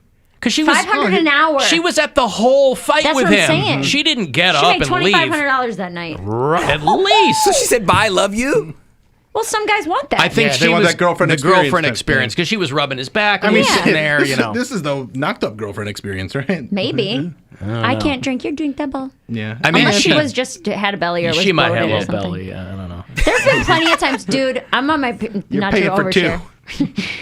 When I get my period, I am so bloated that you would think I'm in my first trimester. Like this past weekend, and I don't eat right, so I'm eating chocolate and Twizzlers and chips, and then on top of my period bloat, and I'm like, dang, dude, like I could totally post this and trick people for sure. And it all slides around and it mushes out, and nothing stays where it's supposed to stay. Very true. That's right. I've got to take a break here if you want to get, and we will talk about Barkevius Mingo because everybody's hitting me up about our Barkevius Mingo. 35192 if you want to text, and we'll be back. The Alan Cox Show on 100.7 WMMS and everywhere you go on our free iHeartRadio.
716-578-1007 or 1-800-348-1007.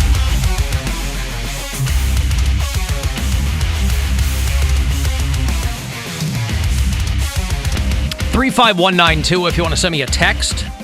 AlanCoxShow.com. You can watch live there. The latest episode of the Bill Squire Show is up there for your enjoyment as well. No Poundcake podcast this week, but is there going to be one this week? Yes, there will. Okay.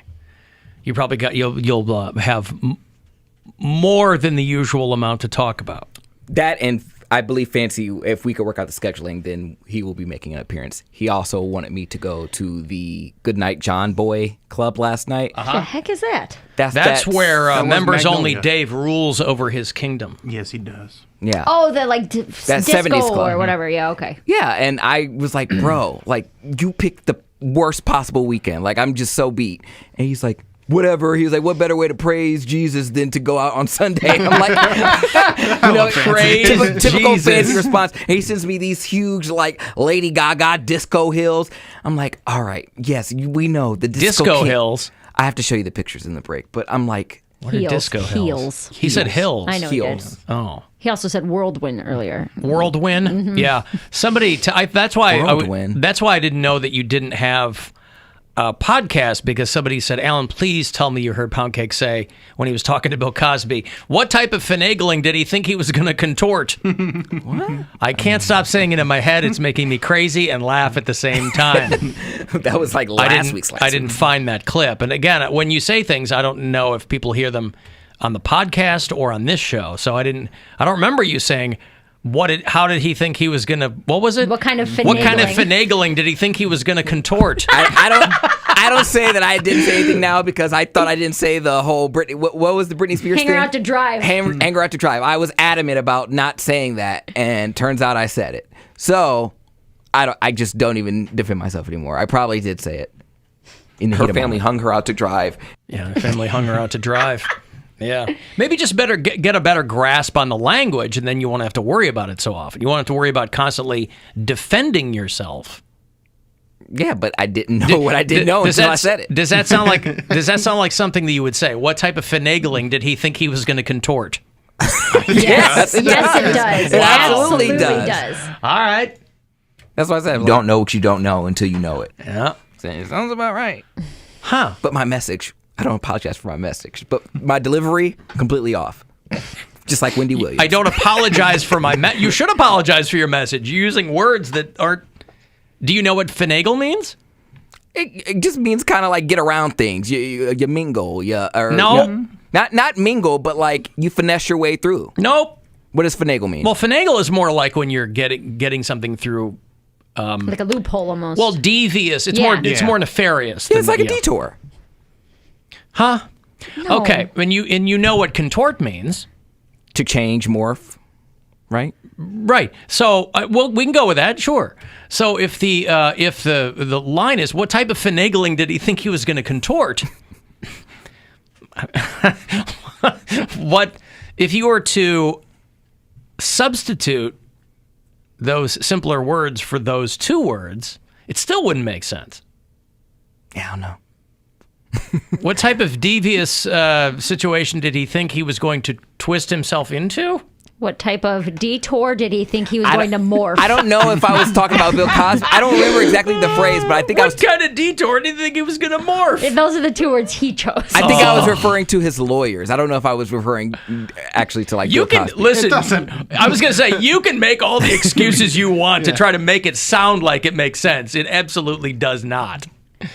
It's funny. I don't know the exact definition of finagle, but I've used it a couple times correctly. Correctly, he does. Yeah. Correctly. Right. So everybody was hitting me up about Baria Mingo. It ain't easy being a kid. Now look at what you gone done did. Whoa, it's time for Kids Corner.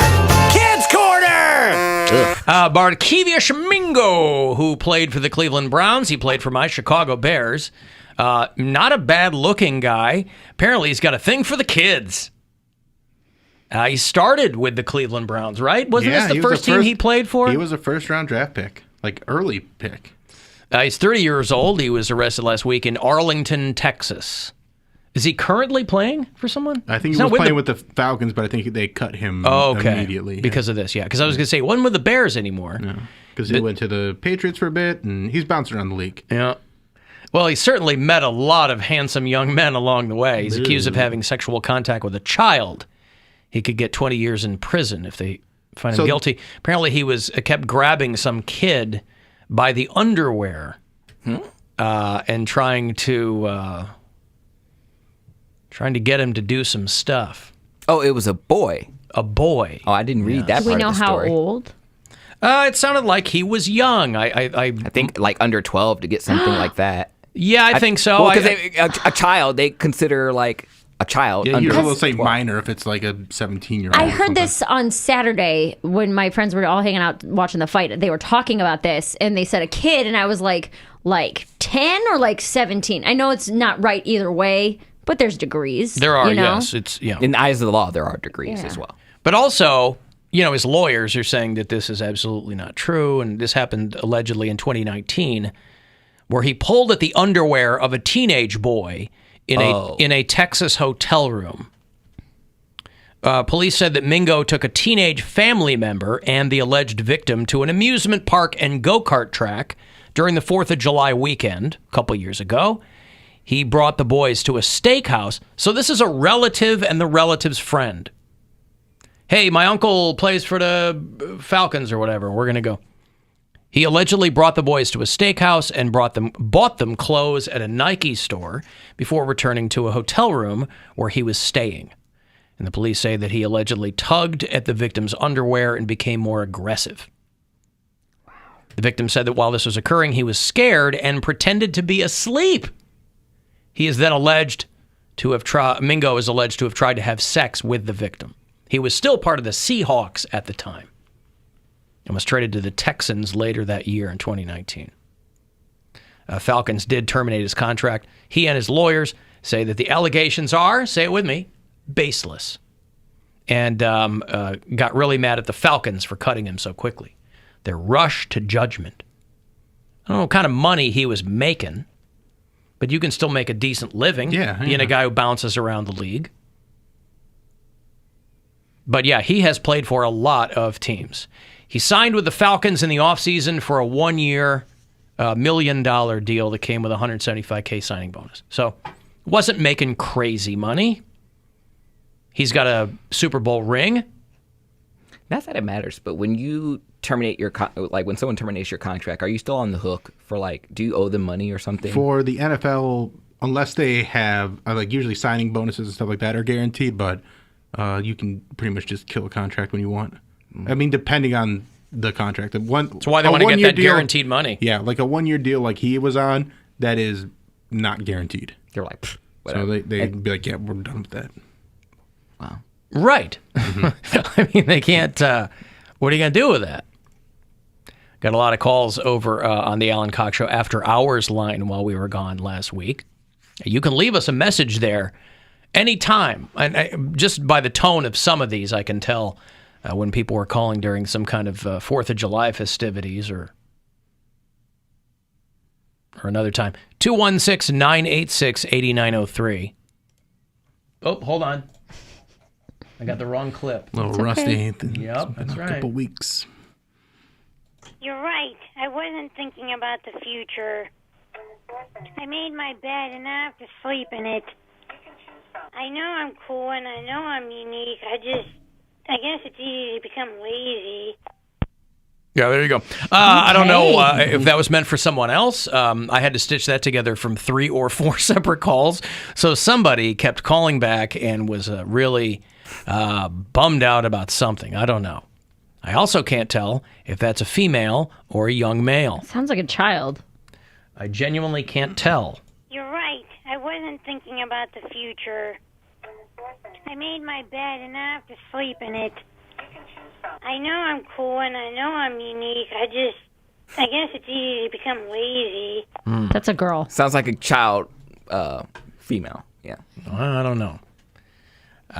Maybe they were looking for... Hello, Barkevius? Yeah, right. Yeah, so whatever's going on with that Barkevius Mingo situation, no bueno.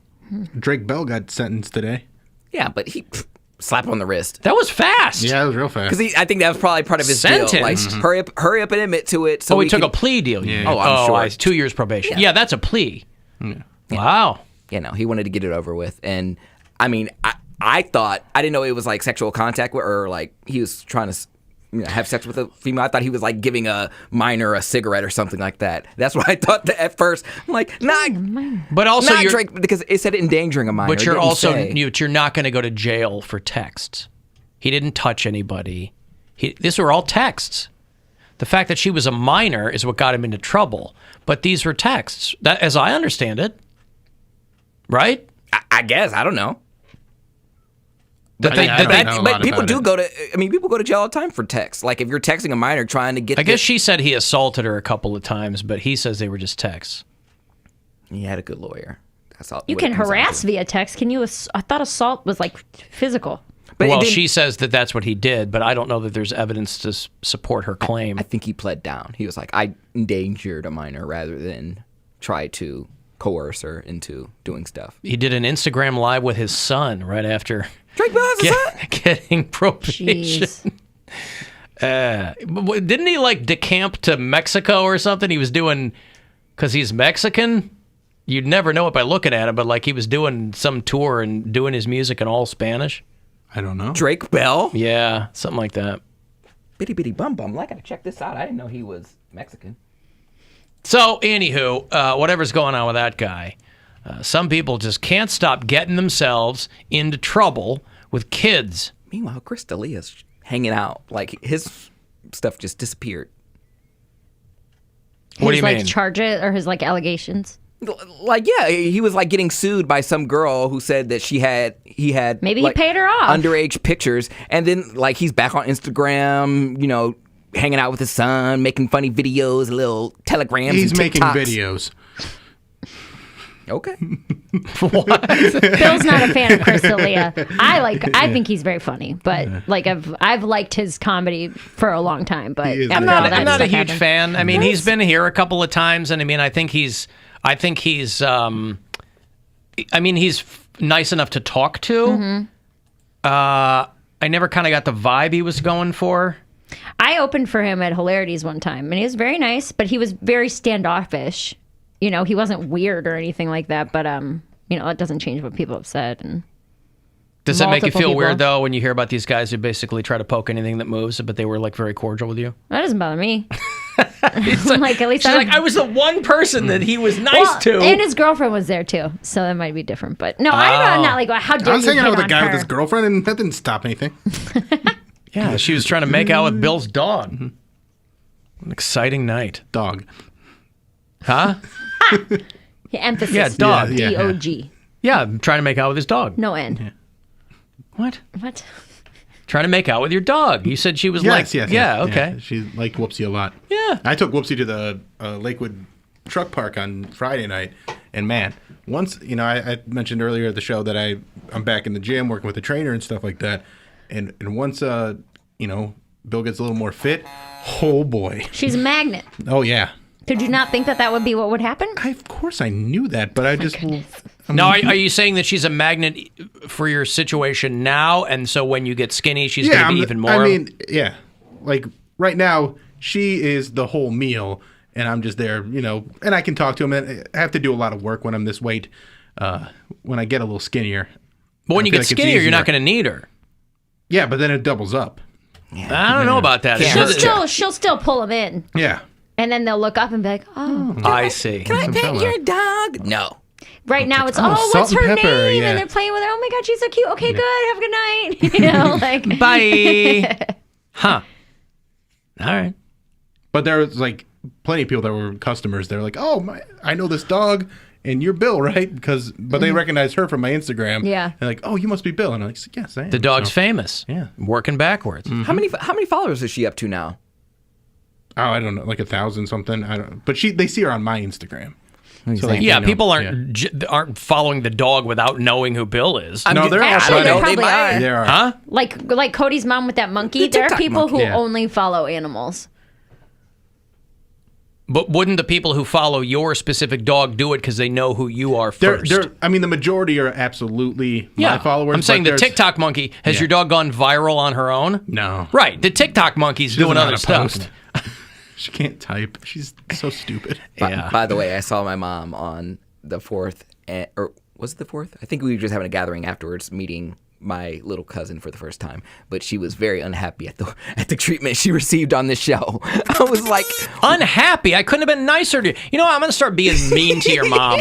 She was like, I could have been nicer and more respectful to her, confused. even though she has ridiculous thoughts on things. She's like, they always make fun of me. Yes. I'm like, welcome to my world. It's what we do. It's a comedy show. Well, we do it to people who deserve to be mocked. I don't just randomly make fun of people, but if you're giving money to a TikTok monkey and you believe pterodactyls are around your house, yes. She was like, I make fun of you. I was heartbroken. You're a grown-ass woman. She's a nurse, for Christ's sake. She was like, I was heartbroken over George. He got me through a lot, and I just call into the show, and you guys just ridicule me. Yes. I was like, well, you did it for me. By me. the way, if you were to go back and listen to that tape, I did not ridicule your mom. I defended you.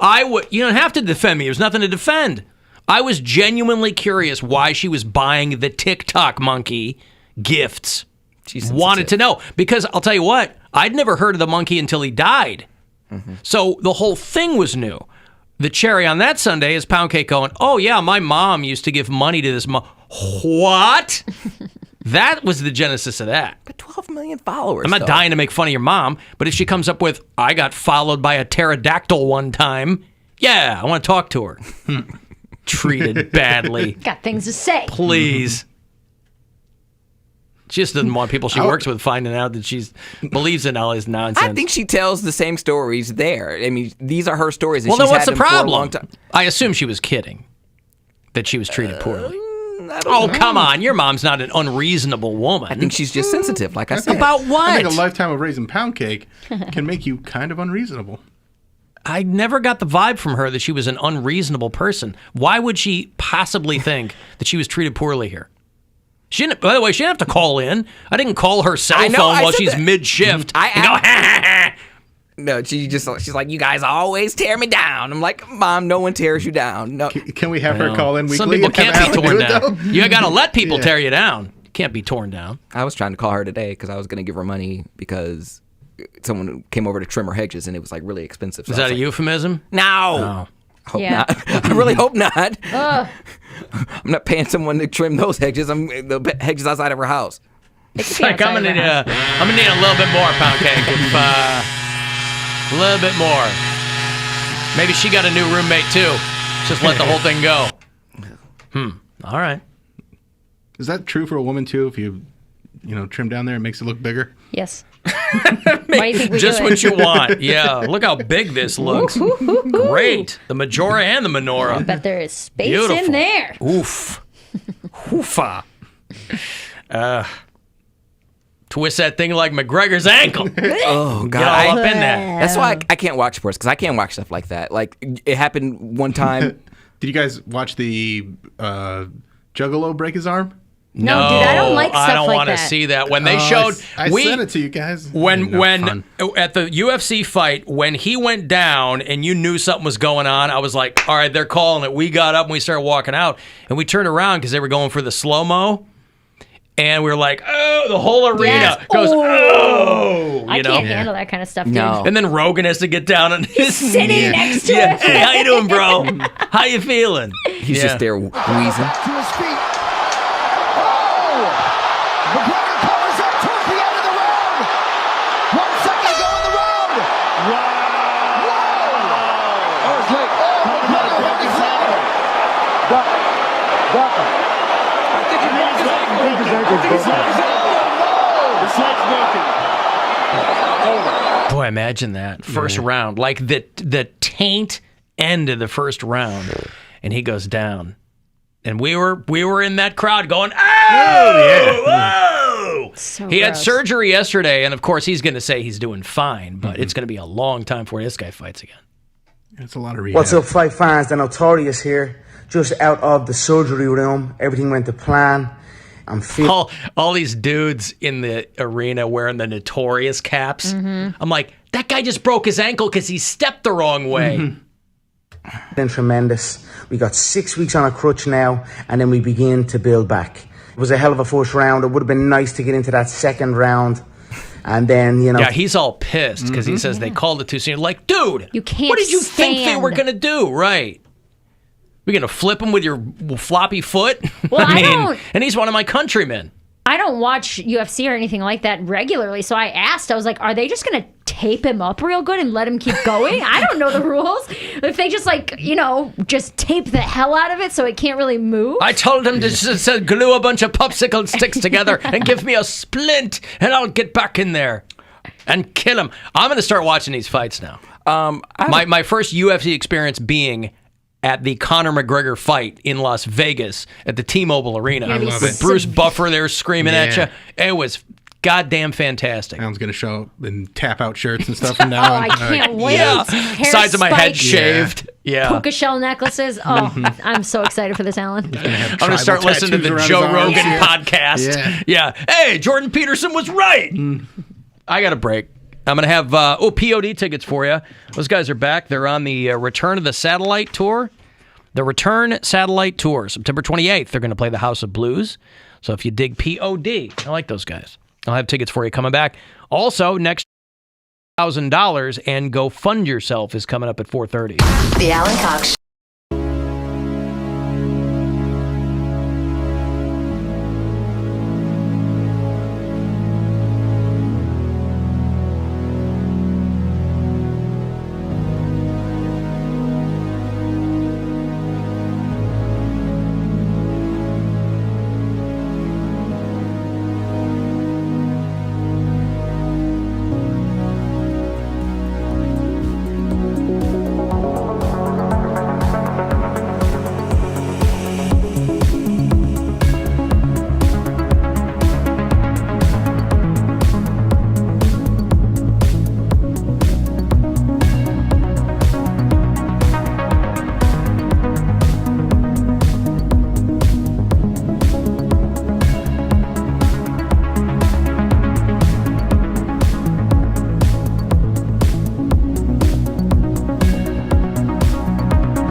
POD, the Return Satellite Tour, is going to be at the House of Blues on September the 28th.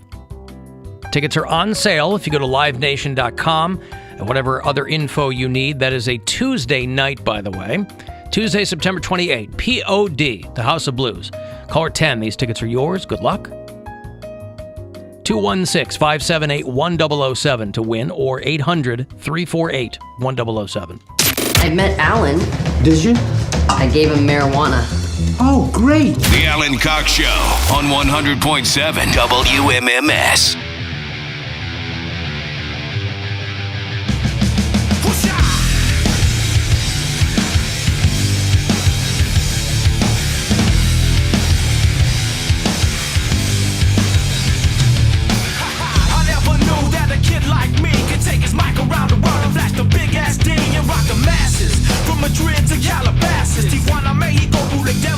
Did he say swing a big ass D? What did he say? I think so.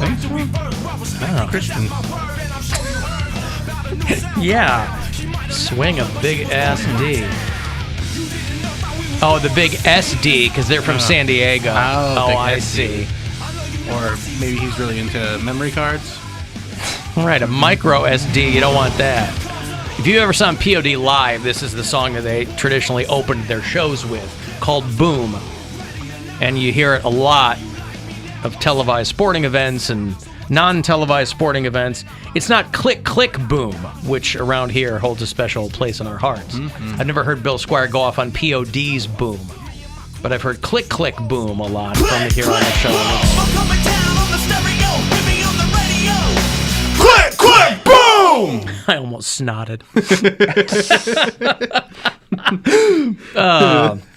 By the way, Saliva and POD, two bands of the same era, which to the untrained ear would be completely interchangeable. So you'd be mistaken or forgiven rather, for mistaking one for the other.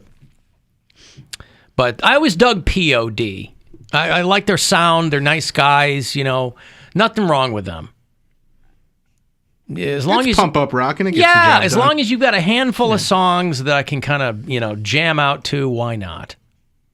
Whether or not it's with my clam out, I still like to jam out. I will have another $1,000. Speaking of clams, another $1,000 for you in about 5 minutes. That's going to be the next chance for you to go fund yourself. We're back on that. Just started it last week, so you're getting right up here at the front. Hey, Dick. Hey, how you doing, guys? You guys remember Dick from Dayton? Never heard of him. He used to call before we went on vacation. In the before times. Yeah, in the before times. Yeah. What's going on, Dick? Oh, not much. Everything's pretty good. I'm thinking the way the Reds have been playing, they're in second place. And I saw where the Indians were in second place. What I think would happen if the Indians and the Reds, the second half, do good, I think we could have an I-75, I-71 World Series down here. Yeah, but the Reds are a couple of games ahead of the Tribe, but you would be rooting for the Reds, correct, Dick? No. You would root for the Cleveland Indians. Well, sure. Okay, My family's from up there. Yeah, but I mean, I'm devoted. But you've lived down there for a long time, right? Yeah. And you haven't switched teams. I like to hear that. People give me a hard time because they're like, you live here now. You should like. I'm like, that makes no sense. That goes against every axiom of sports fandom. No, I will follow the Browns, the Indians, and the Cavaliers before I follow the Bengals or the Reds, because my family was all big Cleveland sports fans. Understood. I like to hear that. Okay.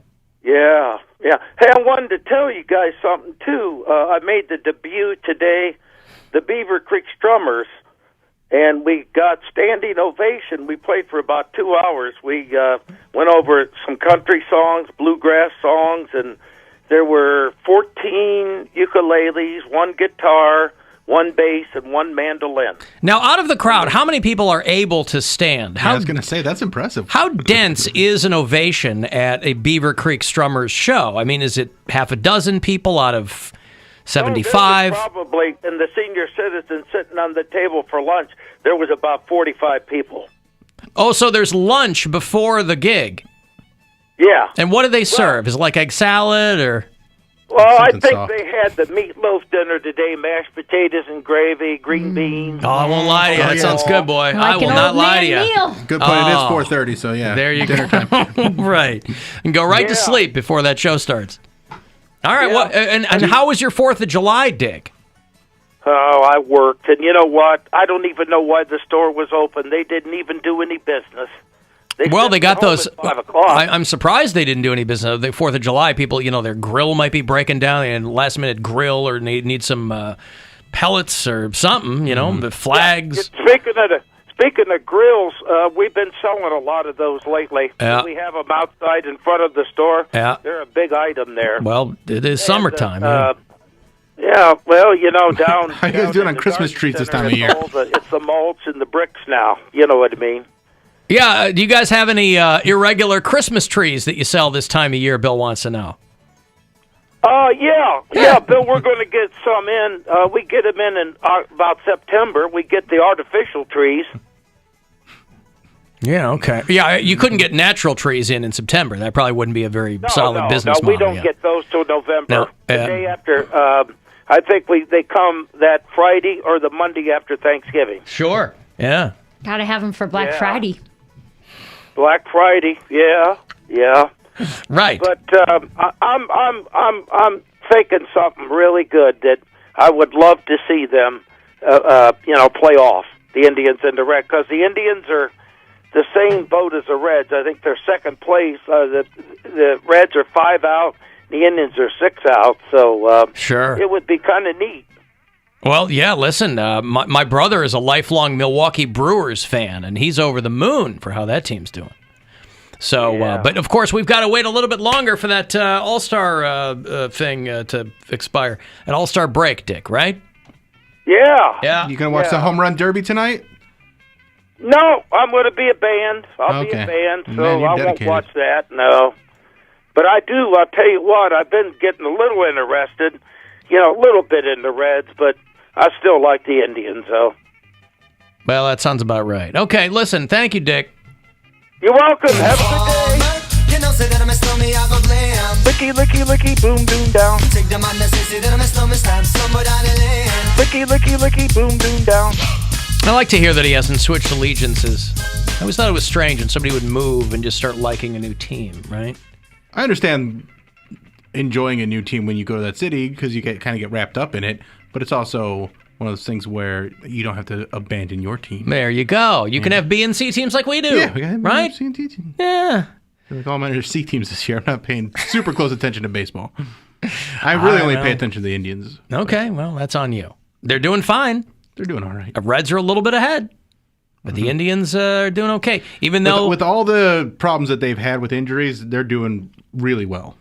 Yeah, considering. But hopefully they can turn it on in the second half of the season and make the playoffs again. Yeah, and then play the Reds, and then Dick can die happy. Even though there's a lot of apparently there's a lot of uncertainty with the Indians right now. Not just name change. They're talking about what the status of the ownership is. They're talking about, will the team relocate? That's what they always dangle in front of people when they... Another one? When they want another abducted kid. Is there no, this one's about rain. Well, I'm glad I didn't start... This is we would have been floods? right in the middle of the... go fund yourself right apart. there. Kids are missing. This is flash flood warnings. Yeah. Yeah. Lorraine, wait.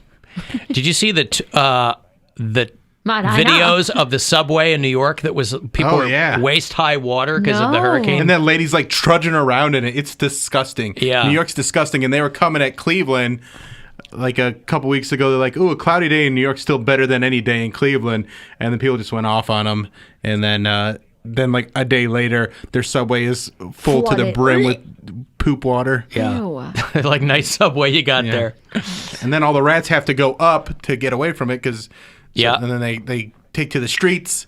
They get in all the apartments and buildings. Maybe that's what the diarrhea pool was about. Yeah. It's very similar to rats leaving a sinking ship. Mm-hmm. Oh. right? They need to get to higher ground, like Stevie Wonder used to sing about. That song is about rats. People don't realize that. Take me to higher No, that's how you hit the love. post. You hear about the rats in New York City? Anything at the higher ground. Speaking of which, here's Stevie Wonder. The Chili Peppers picked up the mantle years later. Yeah. The lease on Progressive Field is set to expire in 2 years, and so people are wondering what the future of the team is. Oh, man, that sounds like a meeting we're going to have to sit through. Yeah, because somebody wrote, one of the articles I read, one of the articles on The Athletic was like, somebody with the organization was on a conference call and they asked if the team was moving to Nashville. Nashville. And I'm like, I'm sure they dangle that in front of people. Yeah. To get the taxpayers to pony up again against their will. Maybe. How long is this Syntax is gonna be goddamn 100%. weather? They're repeating it now. 10:30. Online only. This we would take some calls here. Yeah, right. Hey, Joe, what's going on? I don't know if this part's necessary. Like for the So you hear at the very end again? Yeah. All right, let me. I'm glad I sat on the $1,000 there. Let me give you a shot to go fund yourself here with $1,000. Listen closely and good luck. The Buzzard wants you to go fund yourself and score $1,000 now. Text the nationwide keyword BANK to 200-200. You'll get a confirmation text and info. Standard data and message rates apply in this nationwide contest. That's BANK to 200-200. Good luck and go fund yourself. From 100.7 WMMS. Hey, Joe in Philadelphia. Hello. Hello? Joe. Oh, I thought it was Joe in Philly. Hi, Joe. Just regular Joe. I'm the other Joe. Okay, what's up, Joe? Hey, how you doing, Alan? Glad you're back. Thank you, sir. Glad to be back.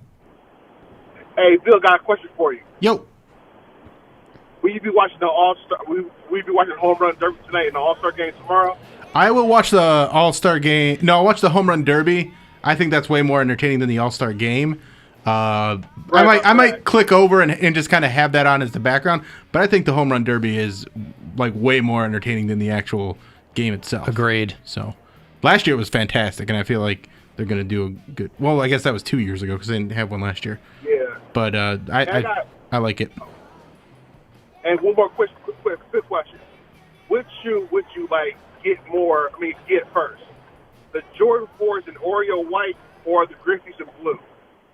The 3s in blue. I like those more. The what?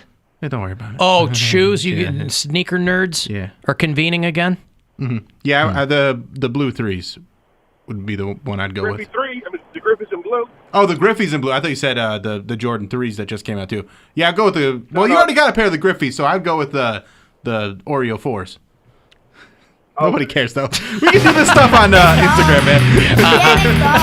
Right. Did you see that photo I posted from the kids who drew the Chicago mural at the Vegas airport? I don't know. I posted a photo. They were like, this is Michael Jordan.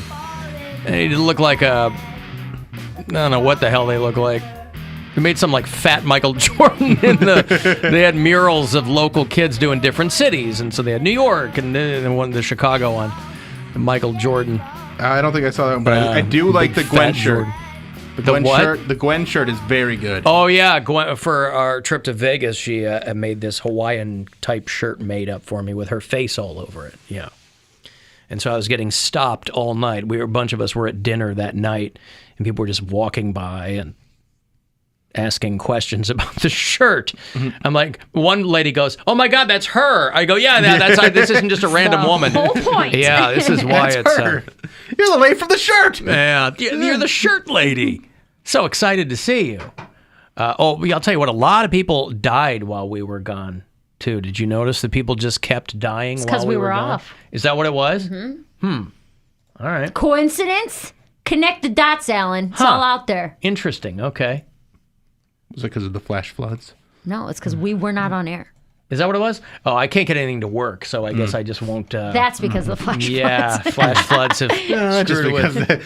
People are like, no, but you know what, though? They were, I don't know if it was coincidental. I find it hard to believe that it was, but yesterday I was reading about one of those huge solar flares that was hitting the Earth, which can jack with communications and stuff. And every website today seemed to be screwed up. Yeah. Like phones weren't working right. I don't know if that's what that was, but Maybe.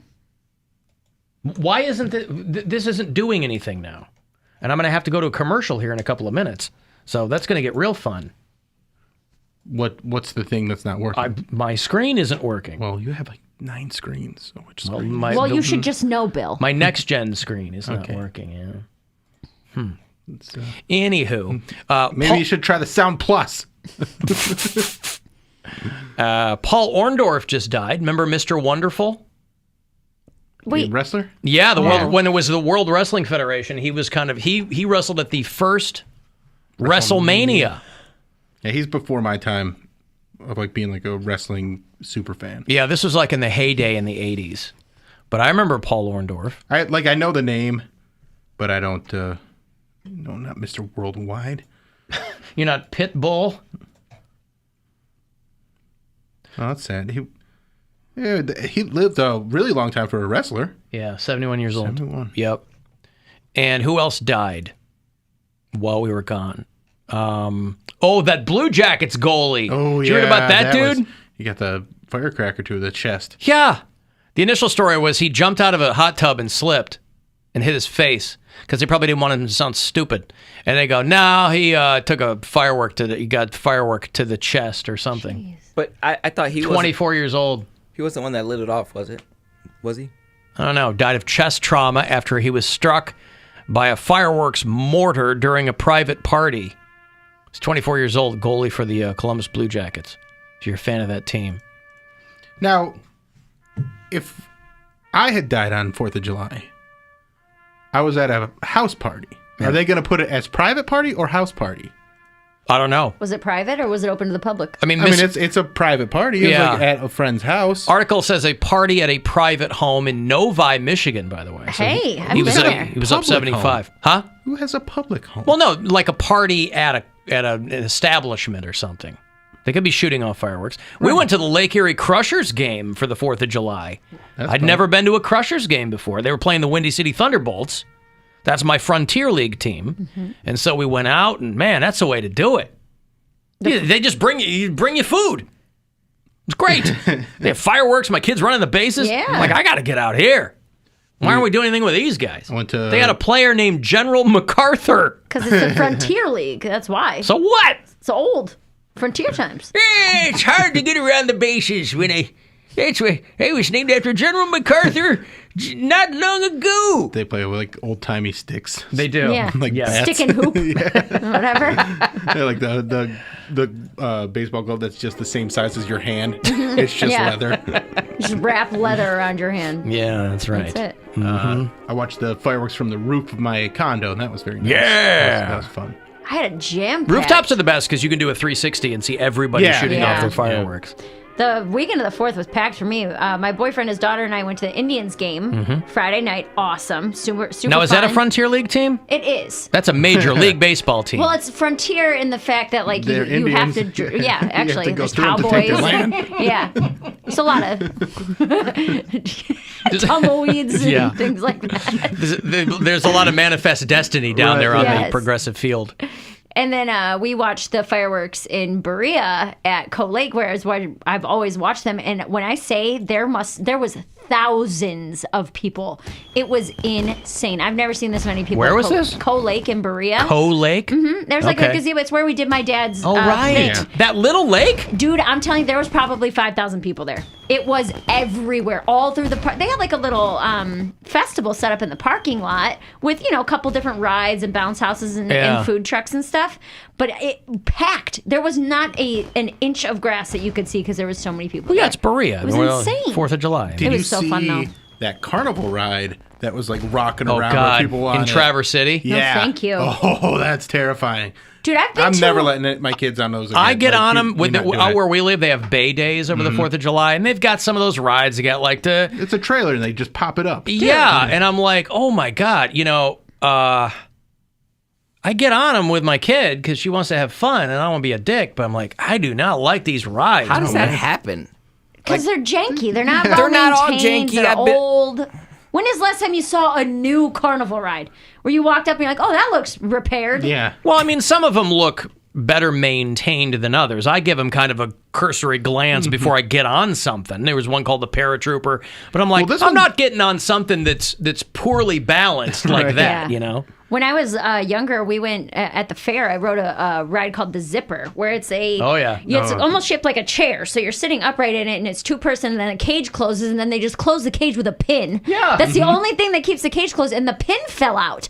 So like it was like rattling around. So You're white knuckling the gate closed. Yeah, my girlfriend and I had to like put an arm through the gate thing, and then like balance ourselves on the ceiling because it's one that spins around in circles and takes you in a loop. So we're holding the gate closed and keeping ourselves in the actual contraption itself with our hand on the ceiling. It was the most terrifying ride I'd ever been on in my life. But being terrified and scared and having fun can all be the same thing, and you got all that. You got all that for $1 probably. Dude, I got a wristband that day. We were balling out, but I've not ridden a ride like that since that day because I was like, we got off and we were both like ghostly, like the door open when we were upside down. And we don't know. It was insane. We're on this Cedar Point. Yeah, I'm on this thing with my daughter, and she's going, "I'm terrified."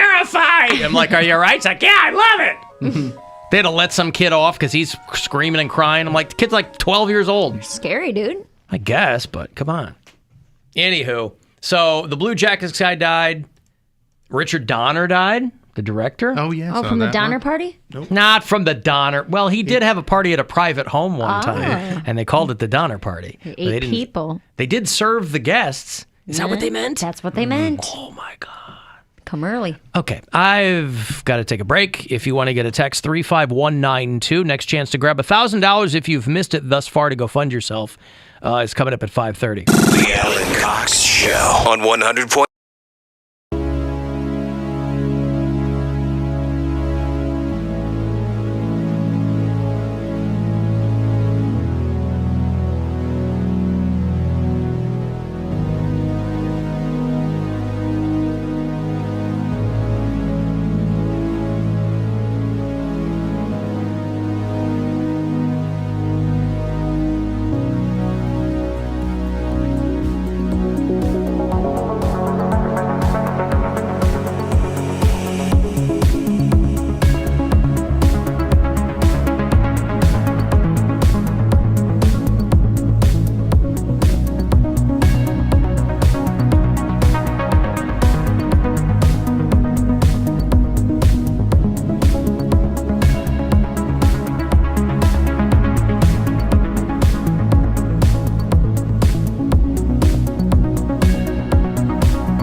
I also neglected to mention that the inventor of the Sibian died. Remember the Sibian? Oh, yeah.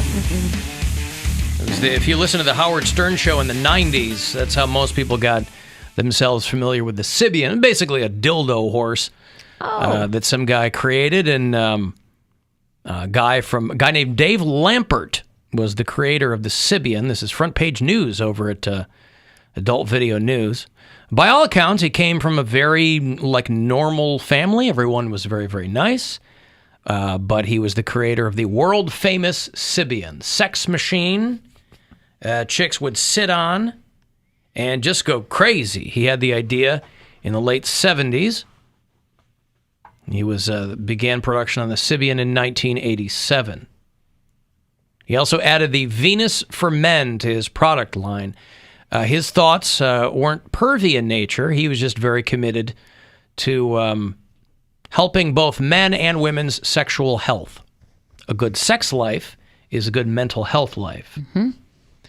And so he always took great pride in, he was just a kindly old man who created a couple of very, very popular whack-off machines.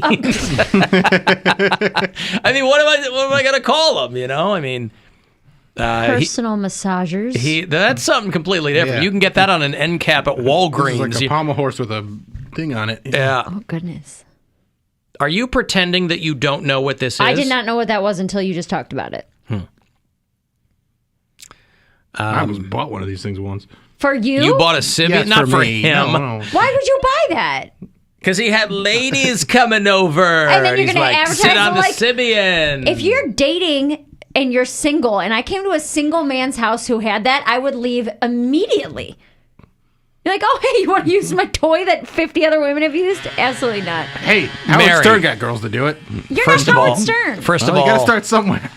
First of all, dating is a volume business, right? You know this. If Bill invites 20 women over and one of them gets on the Sibian, pays for itself. It pays Oh my for God. itself. I can't even imagine that. That's why I didn't It's such do a it. creepy thing. Yeah, that's why. I'm riding the horse. Dave was recognized. Also, I haven't always been single. Were you going to buy it when you were in a relationship? Maybe. You're right. Because if it was for a girlfriend, you would have bought it. I was going to say, No, I feel like 'cause they're very expensive. I feel like you've missed a lot of other things on the sexual checklist if you've gotten to purchase Sibian Right. for your home. In 2016, Dave was I'm not gonna recognized. purchase one for work. Well, you should be more committed to your workplace. Perhaps if you had Bill, Mary wouldn't be ignorant as to what it was. Office would be just as wet as it is today. Finally got that whole thing figured out. How would the smell be? Lori Handlers of LoriHandlers.com. She said, we lost an icon in the sex toy industry. He was a great guy, and he just wanted people to be free to enjoy themselves as much as they could. So Dave Lampert, who was 90 years old. Do you think it would be weird, like, once you invent something like that? You know, once you, like, get put on, your family members start coming out of the woodwork. Like, hey, can I borrow $5-10? What if his family members were like, hey, bro, I know you got some free Sibians laying around. Hook me up. Like, his mom, maybe his sister, I don't think his it's cousins. Like that. Why would he have free ones? Because he invented it. Or I'm just like, can you hook me up with one? I would like a Sibian. You worry about everybody else's sexual health. Well, Mama has needs. Sister has needs. I'll tell you what I like most about the Sibian is that they put next to no thought into making it look cool. It's just a padded semicircle with a vibrator on it. Yep. And, and you've got the classic box and cable with the dials on it, and that's $1,200. Is it horse themed?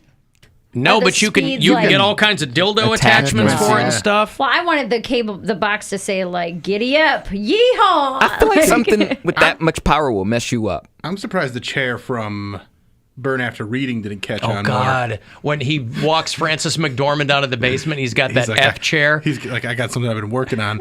And there's this, like, leather chair with a hole in it. And then he pushes it. It's like a rocking chair. And a dildo just comes popping up. Yeah, it's like a rowing machine with a dong on it. And she's very excited about it. So, I guess when you look like George Clooney, you can get away with that kind of thing. That's You true. can customize your Sibian. You can get passion purple, playful pink, classic black, and blushing red. So you probably go classic black, you know. Now, Mary, to your point, okay, here's a real user testimonial. Okay. Our Sibian arrived Christmas Eve. Ooh, what a gift. I set it up in our bedroom and waited for her to see it. Her response was, "Oh my God." After showing her the mechanics and reading the instructions with her, I left her alone to experiment. That's a real user testimony. Doesn't say whether or not Did she it's like a positive it, or? thing or but that is a real user testimony. Yeah, I'd be turned off if that was in a dude's house that I was like seeing. What if you knew it was like out of the box that day? Why is he ordering that? Wait, so to you, because he knew you were coming over, to you, that would immediately brand him as a perv rather than him going, "Hey, I care about you." What if he bought He it didn't buy a it couple? for me. What if he bought it for you? And we had never talked about it before? Yes, correct. Out of the blue, he buys it. He drops $1,200 on a Sibian for you. That's kind of a That's is aggressive. aggressive surprise gift. Surprise gifts are like cupcakes or Okay, a there's book you had mentioned. There's a cupcake on top of the Sibian. What if you get there and this one isn't for you, it's just one that he has there, but next to it, it's got one of those like wet towel dispensers like you have at the gym, so you can wipe it down after you choose. No. No. Because that's so creepy. That's so It is. gross. It would be very presumptuous. But if his heart was right in the right place, heart's not he in goes, the right place. "Honey, there's a cupcake right there. Let's do some cupcake fart videos." Here's what you got to do. You go to John Mayer's house. He's got a Sibian. God, and John Mayer would get a lot of use out of that thing. I can't. You know, you have to put, there's a film all over Oh, yeah. it. That one antibacterial wipe is not going to take away These things John are- Mayer's Sibian. You can keep these things clean. I'm not They're- saying you They're can't. built to be cleaned. I understand that. But it's the idea They're also of... built to get dirty. Oh, God. It's the idea of how many other people have used You this know before it. me. You It's shouldn't probably be gonna be sharing still sex warm. toys. Yeah. Like when you sit down in a public toilet seat, it's still warm. It's still warm. You get on a Sibian and it's still warm. Is that who the lady in the hallway Is was? that what that was? She looks satisfied. But, I mean, his D's had as many things on it as his Sibian. That's I guess that's true, but you keep... Listen, Mary, if nothing else, this does guarantee you a lifetime of orgasms. Oh. And Dave, Like even after like you're 70 or 80? well, That a might be a heart lifetime, a lifetime. So Dave Lampert, who just died at 90, 89 maybe, the inventor of the Sibian, he just wanted people to have healthy sex lives and to experiment as they saw fit, and so he came up with this, I've called it a dildo horse before, but I'm sure it went by all kinds of other names that people wanted to enjoy. But boy, you can drop some serious coin on these. I feel like having that many $1,200. I feel like having that many orgasms is not healthy. Like that can't be healthy. You should not be able to go that many times. If you go that many times, there has to be something wrong. Like you will be so tired, so exhausted. How many times? Just because you're tired doesn't mean something's wrong, by the way. But a lady works different than a man. You know that, right? I do know that, but like 4, 5, 6 times like that. Well, they have those people with this neurological condition where they can't stop having them. Mm-hmm. Yes, that would suck because you're always having them. The thrill is long gone. You are literally exhausted, you mentally and physically. So yeah, that would suck. But I think barring that, if you're a regular individual, especially like, if you grew up Catholic, You're going at it. Once you were into it, you were doing it multiple times a day. Yeah. Multiple orgasms a night is not, it's not common. Like I'm talking about like back to back.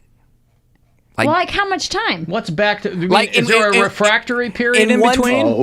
What's back to back? Well, I'm saying in one sex session, like having it back to back, or like with the Sibian, like you can go and then you can go again and then you can go again. Like I feel like that would mess something up. It wouldn't doesn't. It? I've never used a Sibian. Or it but- would ruin your ability to go without that. Like No. with the Sibian, you're like, I can get off with this, but like a regular peen won't do the job. That maybe if you're because it's there's no comparison. Like you It's can't just compete. Exactly. It's just like with watching porn. Like people are so accustomed to watching porn that when they have regular sex, they can't get off. I feel like that's what it would be. Like a Sibian. I think you have to. Obviously, there are a bunch of variables and permutations. No two people are alike. But I think the people who watch so much porn that they can't do it in real life, that's a whole other thing. That's a problem. I guess if you think it's a problem, if you don't think it's a problem. Can I ask For whom? Not for the person who's watching all the porn. I mean, just kidding. Porn has supplanted real life for a lot of people. By the way, a lot of people pointing out, Mary, that you do know that real penises have been other That's places what I was too, thinking right? when I was like, I guess then other at people that have point, ridden what's those the before difference? too. What's the difference? Yeah. Maybe because it's a sex toy that I don't think that those are items that should be shared. Alan, if that's in a dude's place, it's definitely been in his butt. It's not really a butt toy. No, you can get the attachment. Well, you can get but I'm saying like That's not the same attachment I would be using. Right. Yeah, everybody's got their own attachment. Like they go. If it's a BYOA, Yeah. bring your own attachment, and that's fine then. You reach into your purse and girls you're like, do that at I got parties? this taken care of. Yeah. Oh, look, I've got. Interesting. Yep, I've got the new one. It doesn't take so long to screw on. Can I ask a porn question Just and get your guys' pops on. opinion on it? Is this the one you asked me earlier? Yes. Okay. Do you think it's weird? What, you testing out your porn material on him and then you come to us? text him. Do you think it's weird for a straight female to watch male gay porn? I don't know what's weird anymore. Is that weird? Yes. No. No. No? That's what you like. It's just whatever. Yeah. Sometimes who you cares? watch that. What is weird? Who That's knows? my point. Yeah. Okay. If it's your thing, it's your thing. All right. That was my question. Now, is it unusual? That's different, right? That's Is it just unusual? Sure. I think so. That's just statistics. Is it unusual that that's... Is it common, I guess, would be the I think right it's question. probably more common than people would think. Because my argument was straight men watch lesbian porn all the time. For a while, that was all I watched. That's my point. I'm like, I already have one of these. I don't need to see that. I want to see the more ladies, the better. So my point was it's exactly the same thing. Guys are, if you're attracted to the female form, double the female form. That's what you like. I am attracted That's to what I always men. said. I like the male form. Why not double it? Yeah, it's a little bit goopier when you got a couple guys. Goofier. But, it's whatever you're into, I right? haven't clicked on goopy tag yet. Ugh. My boyfriend thought that was a very strange thing. That a straight girl would watch two Yes. dudes. Well, I think there's probably a curiosity factor. Yeah. I said, if you like guys, why not? I mean, and I use the female analogy where I'm like, have you watched lesbian porn? He was like, yeah. And I was like, okay, it's the exact same thing. And he was like, no, it's totally different. Well, I don't know that it is, but I will say, obviously, we can see girls kiss in the wild. You get a couple True. drinks in them, right? So you can see that in real life. That's different than watching lesbian porn, but you can see the first step. You can go to a gay bar and see the first step. But you would have to go to a gay bar. I guess that's true. Well, depending You on would. where you are. You're not going to be the winking lizard and two dudes are making out for drinks. I guess It's not going to that's happen. You know? So, Hey, here's the thing. If we lose a Papa Shot, we'll make out, okay? Okay, fine, it's fine. right. Everybody's fine. Yeah. Both lizards are winking. Blech. Yeah, we were talking about... I would say, I don't know how unusual that is even. I don't think that it is. I think every woman I know who has mentioned it has probably seen dude gay porn. Yeah. Who cares? Now, watching exclusively that or only being into that, that's a whole other thing. If that's your kink, that's a whole other thing. But if you're like, I watched it a couple times, I was curious. I actually got kink shamed by my gay friends because living with gays is a totally different ballgame because there's no privacy. People walking on you when you poop, when you masturbate, or whatever. I was walked in on several times. I feel like that's really not like if you can lock the doors. They kick them in, Bill, so they can watch you poop. Like, I don't care if you're pooping. I think I have a zit. That's right. I've got to take care of this right now. But again, let me watch you poop. There was a comfortability level with them, so it was whatever. But I did close the door, and I was walking in my roommate walked in on me one time, and I had my headphones in, and I did not hear him, and I was tossing off watching straight porn. And maybe don't have the headphones on. But he doesn't want the sound coming through the computer. Yeah, we want to be too loud. Yeah, he wants to hear the floor squeaking, not the audio. And so I didn't even know he was in there. He looked at my porn for a minute, and probably me, and then he walked out. And then when I got done, he was just like, ew, you watch straight porn? I was like, you were watching me? He was like, I just wanted to see what porn you were watching. He was like, why do you watch straight porn? I said, because Why not? I like seeing straight guys. And he's like, Do they know that you want to have sex with a woman at some point? yeah, I told them that. I might do it in Mexico. Well, then, There you go. yeah, great place to do it, Mexico. Well, another American. He's like, he's going to find a native Mexican woman on the street. I don't know what he's going to do. There's like Yeah. 50 people coming. There's like 50 people coming to this party, man. When is this party? In November, like right before Thanksgiving. Yeah, okay. Get it. Yeah, we were having dinner last night, and I don't remember how the conversation came up. Where we just classic started. dinner I know we conversation. started talking about porn somehow, and I was like, "Yeah." Were you eating tacos and hot dogs? We were eating wraps. So kind of. She was eating 2 tacos at the same. Yeah, hot dogs at the Like- same Two hot time. dogs to the. And Guys, I was like, had this "You know what dream I'm that I went into?" skiing, and No, but ketchup.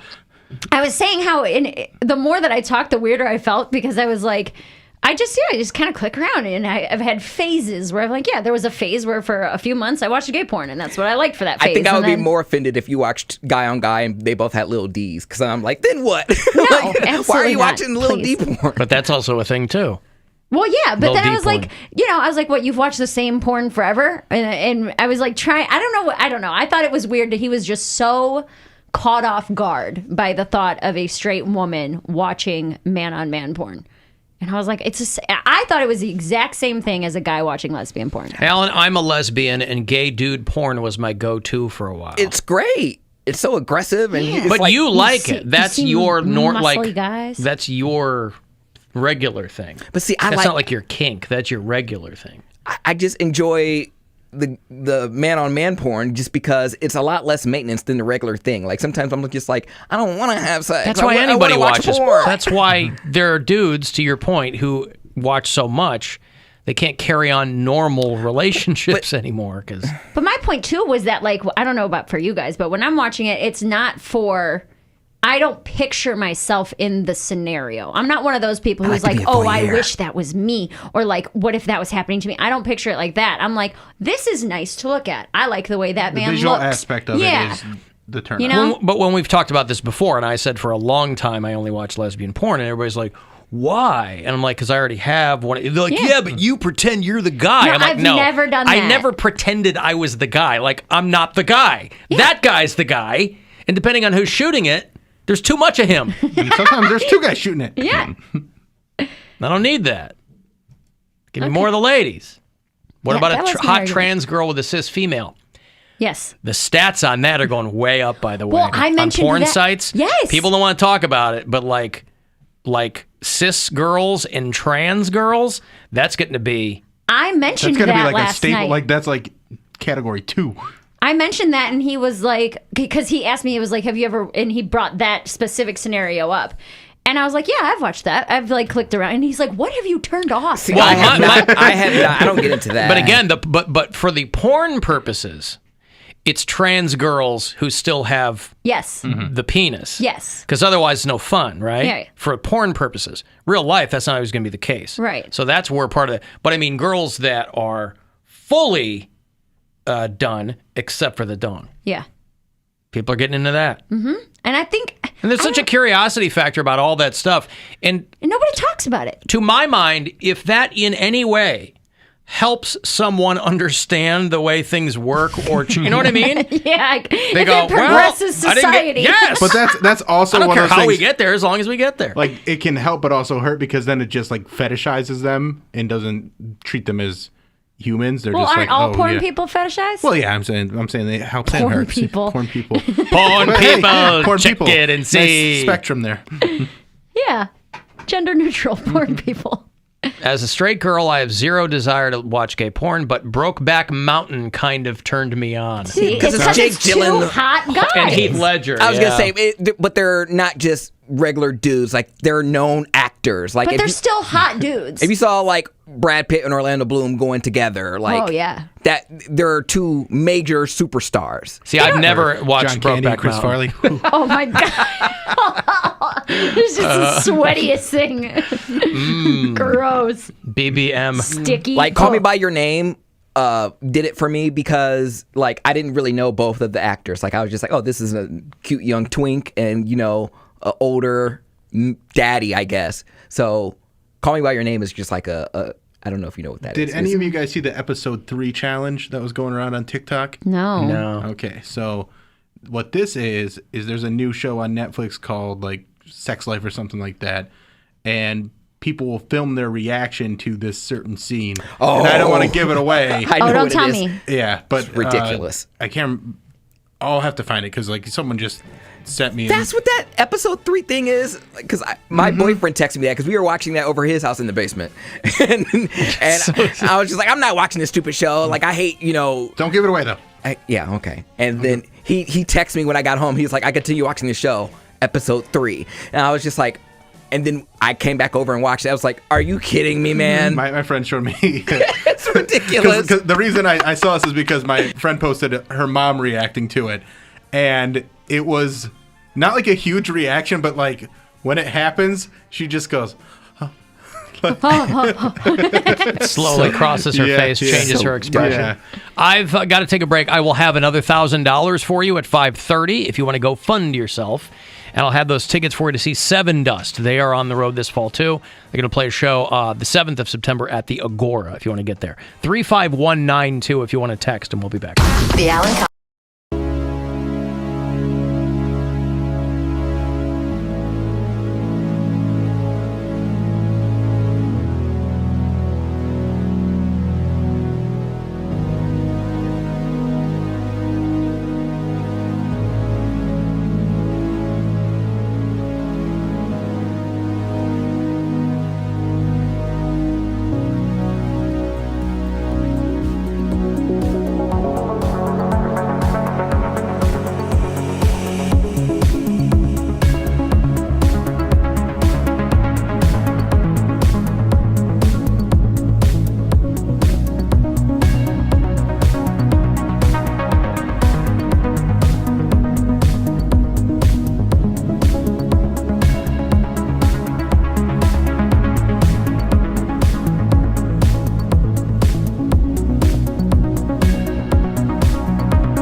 Seven Dust is coming back. Atlanta's favorite sons with Tremonti, Mark Tremonti, one of his 5 bands.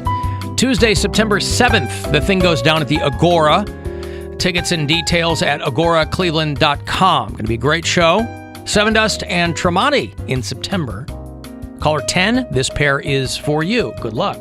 216-578-1007 to win, or 800-348-1007. One of life's most pressing questions. What do I like about Alan Cox? Finally answered. All right, I don't like much about you. The Alan Cox Show. On 100.7 WMMS.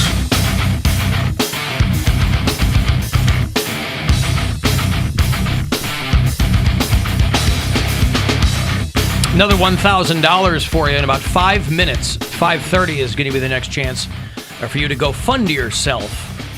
We're in week 2 of this next round of Go Fund Yourself, so you're getting in at the beginning here.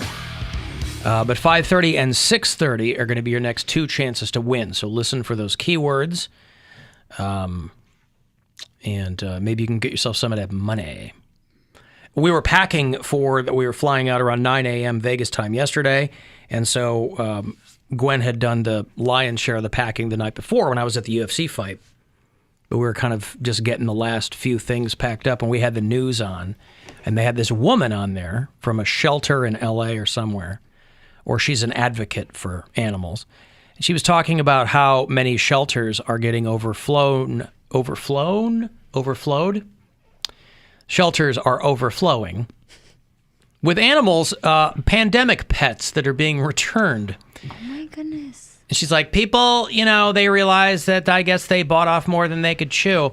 And I'm like, you had an animal ostensibly for a year and a half, and you were like, I think I'm going to send this thing back or whatever. Wouldn't you get attached to it? Or Dude, I was talking about very this. strange. I was talking about like when Whoopsie gets to the point where she has to be put down, I'm just going to be like, we're going together.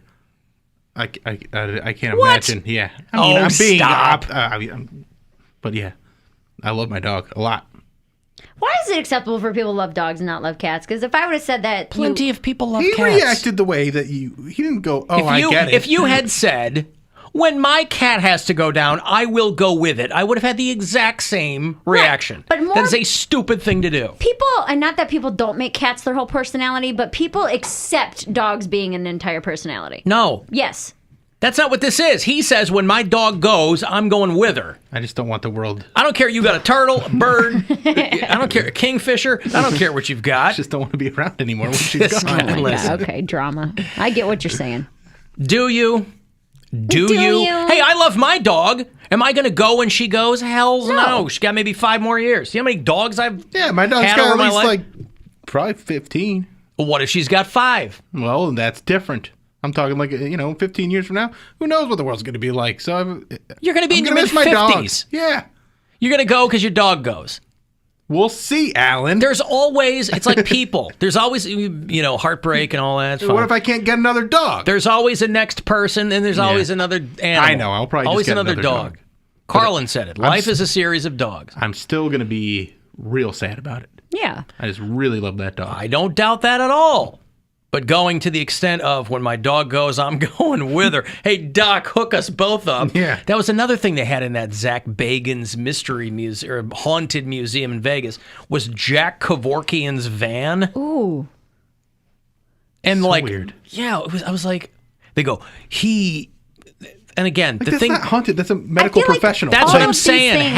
All these things, they're just kind of, if they had called it the Oddities Museum. Yes. Or whatever, right? Mm-hmm. That would have made sense. But to try to tack, and I know that's his brand because he does that goofy show where everything's haunted. Bro, they show like a puff of smoke. It looks like it's got eyes, and it's the demon. Orbs. There's orbs. Yeah. No, it's dust and you using a flashlight. Not only that, but they would show video along the way, because you're going to 30 or 40 different rooms. Mm-hmm. They would show video in some of the rooms about someone who was clearly attacked by dark energy because they would pass out. And I'm like, it's 95 degrees in here. They didn't pass out because of demons. They're hungover. Yes, they they're didn't eat dehydrated. breakfast. They got bringing a stretcher in. Yeah, it's 115 outside. It's 95 in here. It's probably stairs. So, yeah, but the Jack Kevorkian van. And these things so it's are a like, weird mix of things like that where they were like, there's like some clip of with him and Kevorkian's lawyer, and the lawyer's like, we thought the van had been destroyed. It's like, how could it have been destroyed if he got it from an auction? Yeah.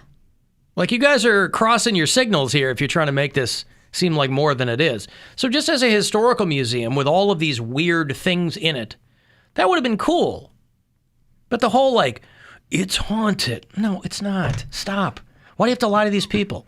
Hey, real quick, last break, we were talking about pornography and women. I don't recall that. Well, women liking, Mary said that she watched a variety of different things. I don't need any more guys telling me what they watch. Are people messaging you like, this is what I'm into? Yeah, I mostly like girl-on-girl stuff. And I'm like, I don't need to know any of your categories, sir. Surprisingly, I haven't gotten any messages. Continue telling Bill what you like, guys, because we're doing that third season challenge.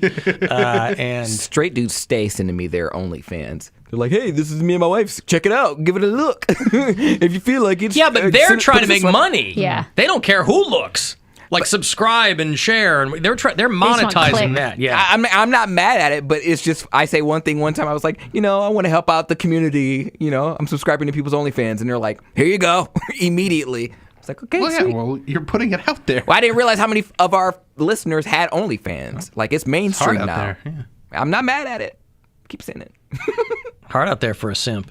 Okay, so I expected a lot more from that scene that you guys were talking about. I did too. Okay. I thought because they're like, oh, this reaction, don't give it away. I was waiting for something to happen. Yeah, it's not. But it's like a reveal. It's a reveal, and it's also on a Netflix show. So I think that's more of the show. So if you're watching it as a TV show, it's more whoa. But like the reason I thought it was funny is because the first time I saw it was my friend's mom reacting to it. Yeah. And so she was, she's in her 60s, and she sees it, and she's like, okay. Oh my. Look at that. I'll do it with Grandma. There you go. Yeah.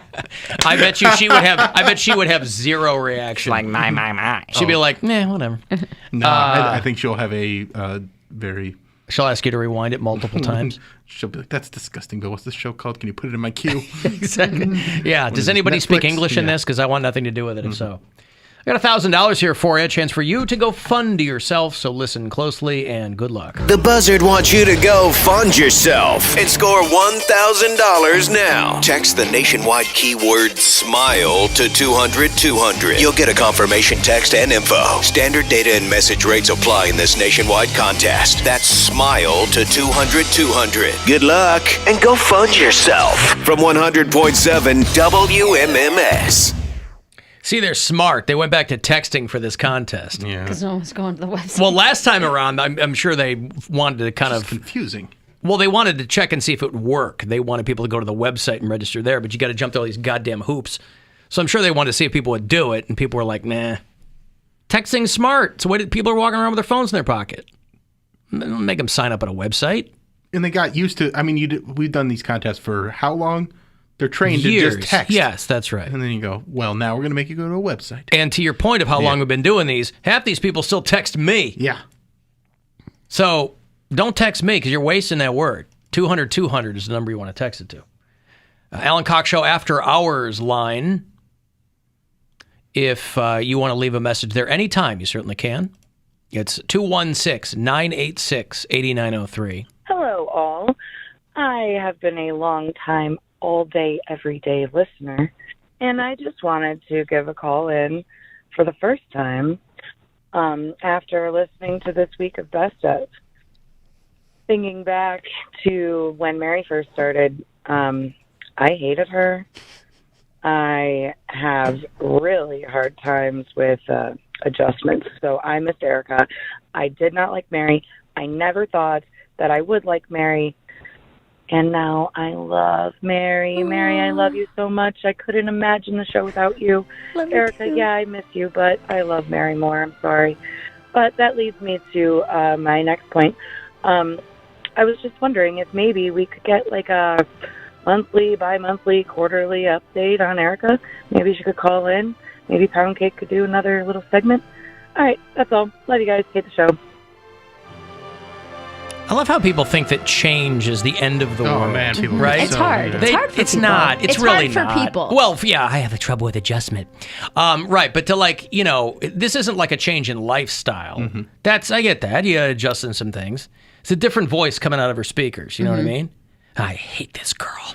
I hate her. Well, and now I love you. Thank you. Yeah, Thank you for because if you loving me. hung out for a little bit, this is gonna be fine. Give it a minute. Yeah. Well, and it's also not a zero-sum game between Erica and I. People think that you have to like or hate one of us. It's like you can like us both for different reasons. It's different. We have different opinions on things, and it's not. It doesn't have to be like.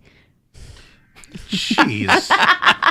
It's Erica cutting in. This is her update. Stop talking about me. It's flooding. Yeah, that's right. Erica calling in. I don't watch gay porn. Alan, I'm a lesbian, and I'm going when my cat goes. Yeah, that makes sense. Actually, I feel more comfortable saying this when it's not over air. I'm in a grief therapy group. Yeah. And a lady came because her pet died. And everyone was so upset because it was like, dude, one lady was sharing about her brother getting murdered. And then this woman this was woman like, probably doesn't have children. well, and that was the other thing is that because several members of the group were upset that this woman was in our group. And they were like, you have to understand, people have different types of relationship with their animals versus human beings and all this There's kind women of stuff. on social media I'm a fur mama. Yeah. I get what or you're doing. people who don't have any humans in their life. Right, That yeah. their dog is all Is they everything, had. yeah. And so it was You can get another animal. You can't get another kid. That was what we were trying to say. Is too. Kids are all over the place. Yeah, they're Chinese or you can't whatever. get another dad. I mean, I could get an. Will you be my dad? But it was people were I very, need very, another very dad. upset about that. Oh boy. Mm. Did anyone else get an emergency alert in a different language? Oh, no. A what? An emergency? Emergency. No, an I get the emergency Amber alert. alerts. I'm not getting these. I'm not getting these. I think I turned these off. Oh, I have a big one, and none of it's English. Small creeks and streams. Does it make me a bad person? Well, never mind. I'm probably sharing too much like this, like we're not on. I like when the computer mispronounces the towns. Yeah. Medina. There we go. So I said, there's simply no way that I'm going to do that for you. And they both walked away. And I'll tell you what. And rightly so. And rightly so, quite frankly. You're out of yes. line, to be honest with you. Well, I'll tell you what I told them. No, thank you. And I stormed off. You said the I don't care fish. who their dad was. The fish stay in the shoes. Yeah, that's right. The fish. That was another thing. We were talking about pandemic pets or whatever. And then they're also imploring people to not throw their goldfish into toilets and lakes because for some reason they're growing to football size. That's cool. Goldfish. Oh my gosh. Like these things, if you get them from a carnival and you take them home in a bag and put them in a bowl and give them food, they'll die in a week.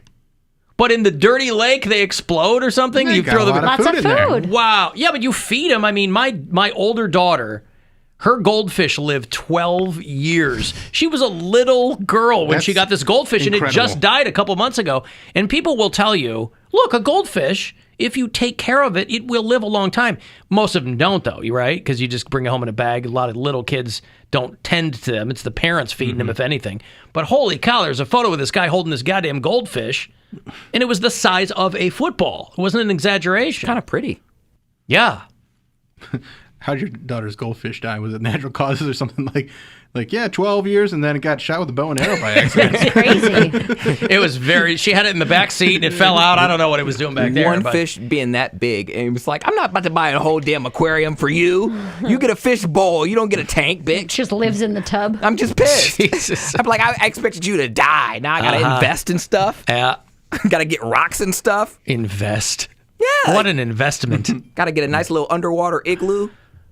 And then the other end of the spectrum is like rich guys like Tracy Morgan. I was watching Tracy Jordan. Jordan because I was watching 30 Rock on the plane. I have one season left. I'm almost done. Yeah. I love it. I completely forgot that Edie Falco was on there in the second season playing his girlfriend because we're wrapping up Sopranos. Hey, Rat. Oh, hey, radio buddies. What's going on, Rat? Quick story. Oh, no, Bill. Bill. Is Bill there? Oh, you're telling me what kind of porn you like? Actually, I have one magazine in my house. It's a swimsuit magazine. I've never had porn in my house. Call them girly mags around here. Yeah, there's nothing on the computer, phone, anything. I'm 42 years old, but I think it was because I was raised by women, my grandma. I think her spirit's watching me, so I've got a good imagination. I've never had to have something to look at, Okay. That's interesting. Yes, okay, so there you have that second subject, Bill. I lost my dog. I'm probably going to cry. Sorry, Mary. I know you like to cry, but I might cry. Do it. I lost my dog and cat 2 years ago. They were both 16 or 18 years old, and I thought it was the end of the world. Bow and arrow? I really... no, I thought about taking that dog. They ate some bad clams? Yeah, I mean, it got bad. The dog was so old, it's peeing, it's dripping, things are leaking, you got pee pads, the quality of life thing. But, Bill, the one thing you will experience after Swooshy, what's his name? Swoopy? Whoopsie. Her, Swooshy. yeah. Whoopsie. Whoopsie, yeah. I like Swooshy, though. I love you, but the one thing you will experience, Bill, is something you haven't experienced in a long time, is support. You will have the biggest support group holding your hand, helping you through it, helping you find a dog when you're ready. And you don't need to worry. It's part of life, and there's a lot worse that can happen. So we'll all be here for you, Bill, all right? Well, I appreciate that. Also, I've had support. Ooh, so scared, Chubby Wubby. Secondly, oh, boy. real quick story. Please, hopefully quicker than the last one. Okay, I scrapped a laundromat in West 9th, and part of the best thing that they gave me, besides the $25,000 worth of metal probably that's in there, they gave me 200 outfits that were clean, washed, and dried that people had left behind. Nice. Yeah, I'm totally looking for a fashionista. If Poundcake thinks he can help me, he can just text me or something. I can. I'm the wrong gay for that, but thank you. I know I can see what you wear there. In that. Oh, that wasn't shade, but that's okay. No, I love you. My name's not Rat. Standing there with his little belly. But I'm going to make more money off the clothes. And then the quickest story, quicker than the rest. My neighbors were fighting Wednesday night when I got home from scrapping this thing on West 9th. I've never heard a husband and wife punching each other, screaming, the son screaming, hitting his father in the back to tell him to get off the wife. It went on for 2 hours, but I didn't want to call the cops because these are my homies. They're a very tough family. So what did I do? I got really mad that he was hitting her and she was hitting him.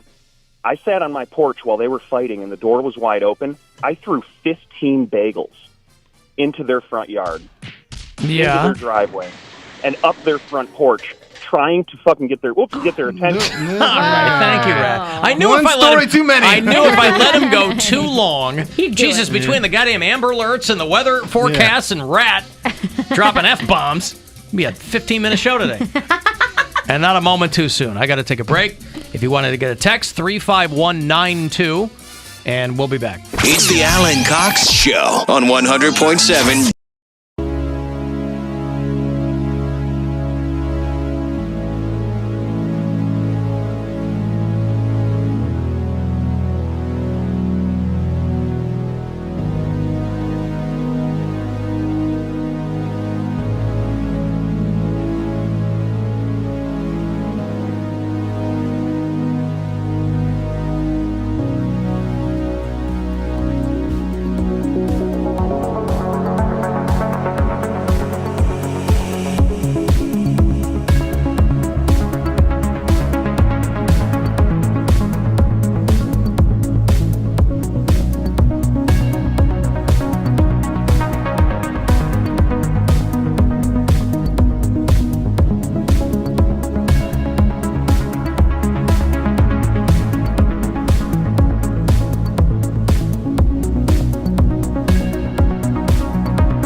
many people feel uncomfortable with and don't talk about. Call the Alan Cox Show, 216-578-1007 or 1-800-348-1007.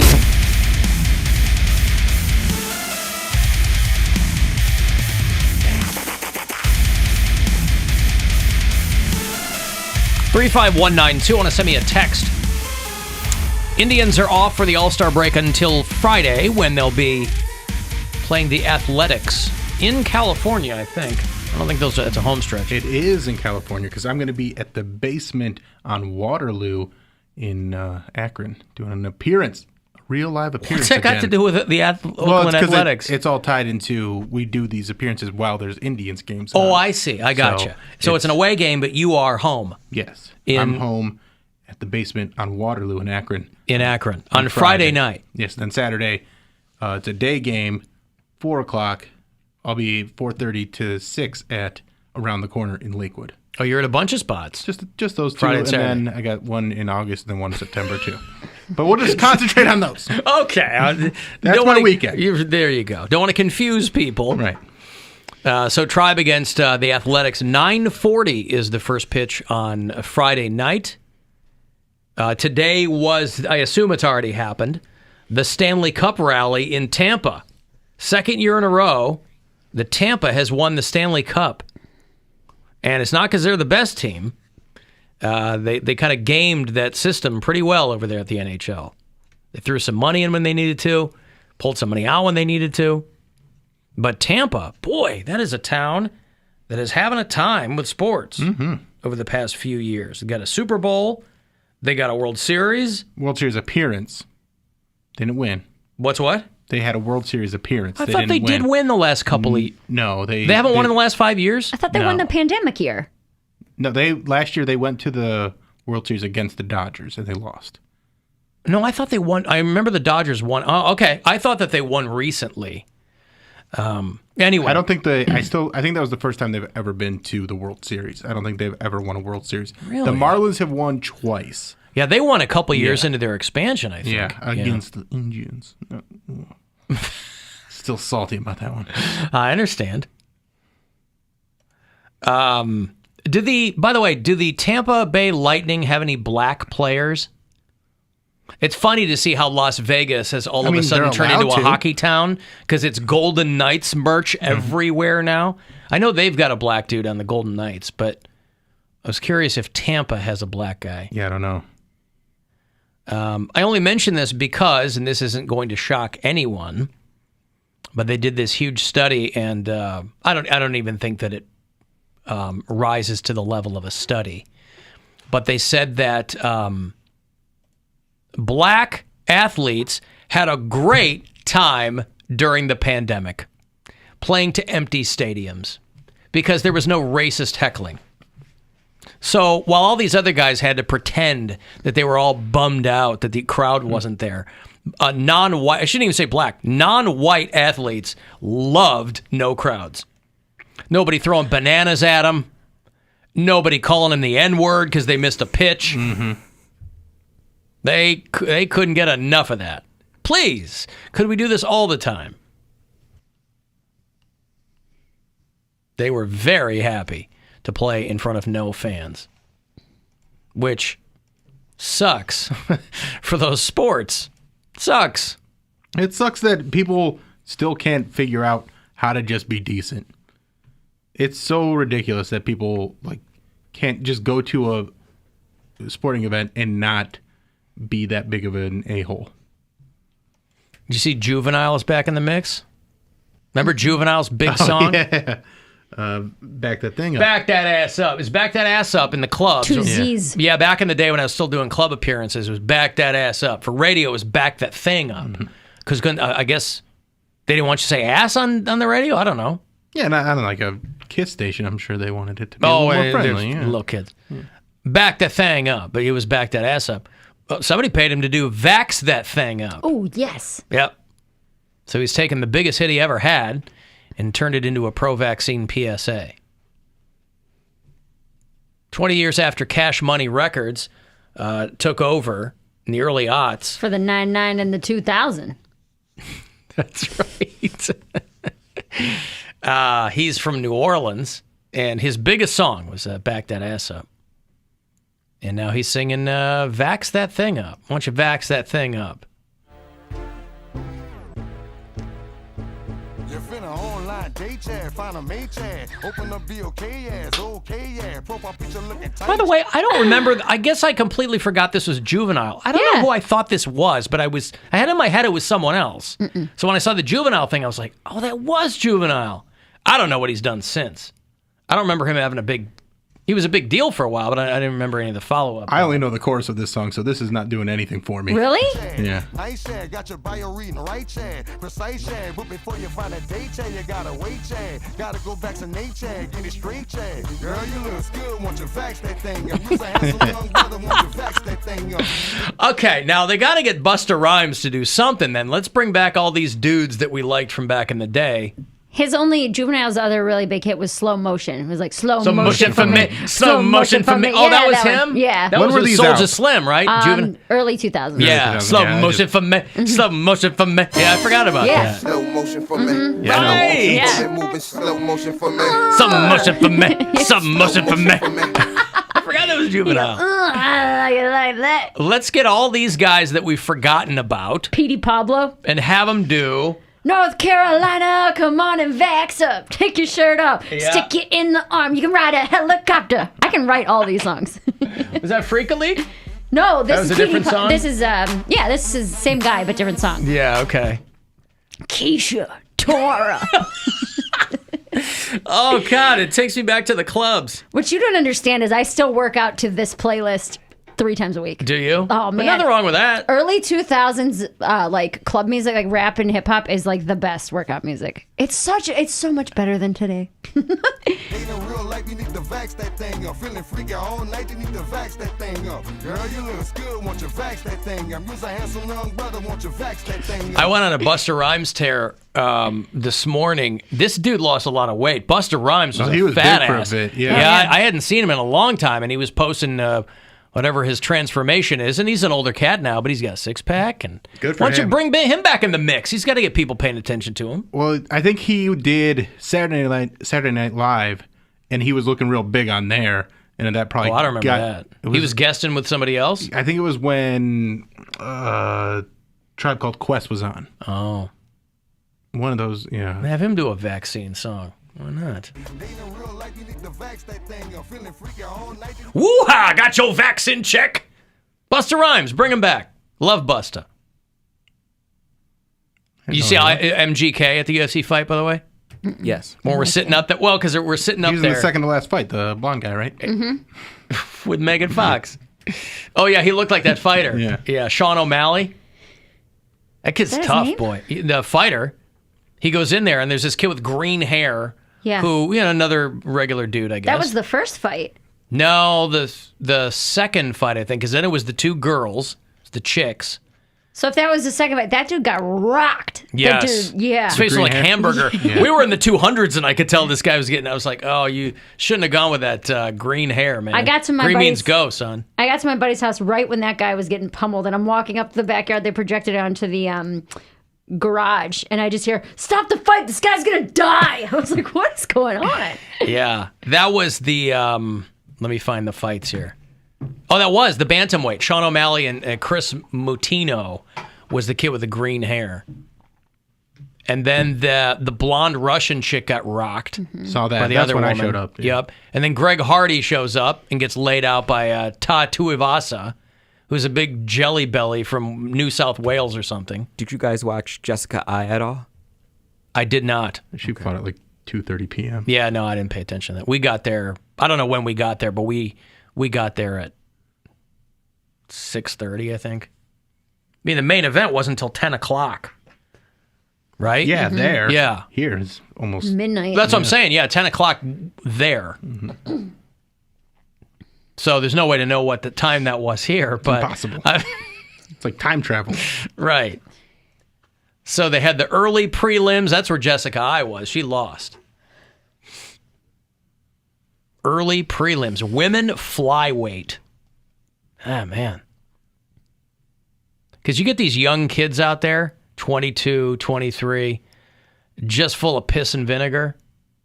some of these people, making a name for themselves. They got to go up there and put it all on the line. There you go.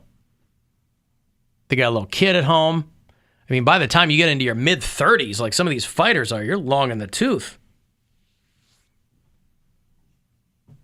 But I don't know who paid Juvenile to do Vax that thing. Yeah, they got the mouth guard in. What was the Busta Rhymes song that had the Night Rider song with it? Oh, I don't know. That's break like your the neck. only one. Come on. That's the only. Whenever I hear Busta Rhymes, that's the first song that comes in. Neck. Woo-ha! Who got you all in check? Busta Rhymes Night Rider. Maybe that'll come up here. That's like the only one I would even recognize. Turn It Up, Fire It Up? Maybe. Versus, it's Busta Rhymes with Timbaland and Magoo. Ooh, love Timbaland. Magoo from 98. Magoo. Oh, not Mr. Magoo. No, it's not him. Roadhog. No, not Mr. Magoo. If he had done a song with the Mr. Magoo theme song, that would. You got a guy named Magoo and you're going to go with Knight Rider? You get a couple bars from Jim Backus. Who was the guy that did Mr. Magoo's voice? I just gave you the name, but who was Jim Backus before he was Mr. Magoo? He was the owner of the Dallas Mavericks. That's Mark Cuban, for one thing. Well, he didn't always own the team. Yeah. No, Mark Cuban has always owned the Dallas Mavericks. No, he bought it from Jim Backus. Who was Jim Backus? I have no idea. Very famous character on a late 50s? Welcome Back, Kotter. Late 50s. That was in the 70s. No, he was Thurston Howell. We would never have gotten that. On Gilligan's Island, the rich guy. Well, I on know Gilligan's who Thurston Island. Howell was, but I don't. Yeah. Oh, you didn't know it was Jim Backus? I didn't know it was Jim Backus. I thought that was. I didn't even know what Mr. Magoo really sounded like.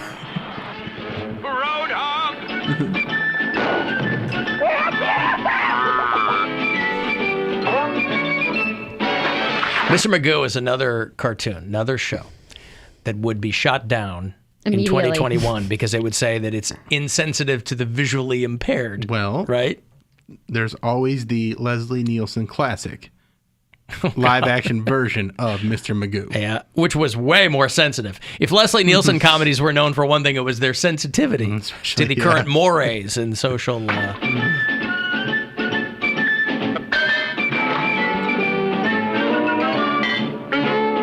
Here's where I liked Mr. Magoo, and obviously I am too young to have enjoyed Mr. Magoo first run. Nevertheless, what I enjoyed about Mr. Magoo was he is practically blind. He's driving in his car. Specialty windshield. Never gets hurt. Everyone else gets hurt. That's what I like about it, right? He's driving along, completely unbeknownst to him. He's impervious to getting hurt. Everyone around him is getting hurt. There should be. That's the story that I like because it seems to go against the natural order of things, right? This guy, by all accounts, should have been dead a long time ago. Nope, beating the odds. But everyone around him getting critically injured. That's what I like. Alan, I have a business opportunity for you. Oh, I love business Let's opportunities. think about this. From Mary Santora. Ready? Yep. It's a Gilligan's Island themed tiki bar that also allows dogs, and it's called Thirst and Howl.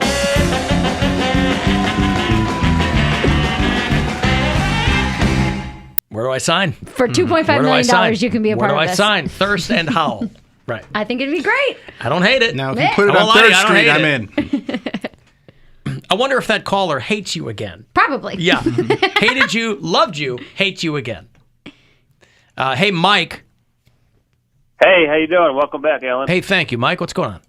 Hate the show. Thanks, I had a song recommendation for you since we're going old school. Yep. How about the old Master P song, Make 'em Get Vaxxed? Now. Now, what song is that? Does Mary know? I don't know that. It's not jumping to my mind. What song is that? Make 'em say, Make him say, Oh, make him get vaxxed. All right, I like it. That's with Silk the Shocker. Remember Silk the Shocker? Multiple Ks. I do, but I couldn't tell you what song that was. Yeah, make him say, featuring Fiend and Silk the Shocker. And Mystical. Remember Mystical? I love Mystical. Okay, hey, thanks, oh my Mike. Gosh. He had his album Tarantula was great. Mysticals? Yes, I remember that one. It's mystical with a K. Don't get it confused. Yeah. Vax Right. your ass. Watch yourself. Vax your ass. Show me what you're working with. That would be perfect. That is perfect. All right, we'll have to put that together. All right, thank you, Mike. Yes, sir. Thank you. Uh-huh.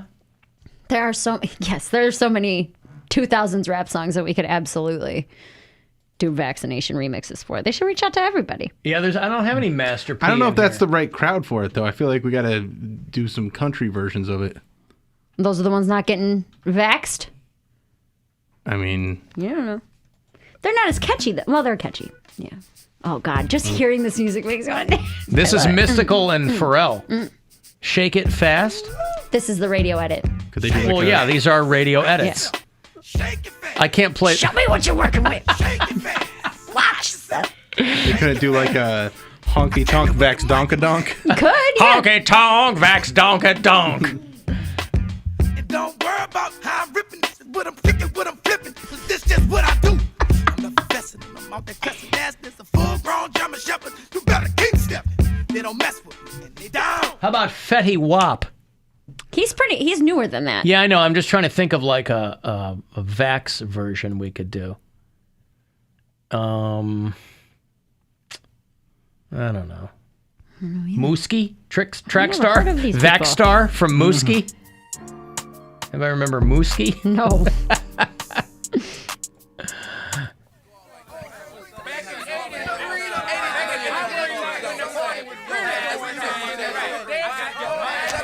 You know what they should do? Is Because I Got High by Afro Man, but Because I Got Vaxxed. There you go. It doesn't rhyme, but it would be a hit.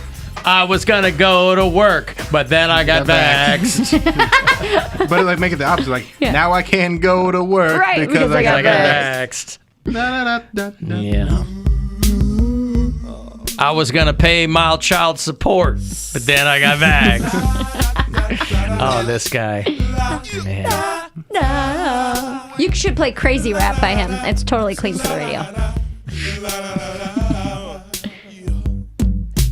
I was gonna clean my room until I got. You know what? Oh, they took out high. Why would you ever have a radio version of Because I Got High when the word high is bleeped?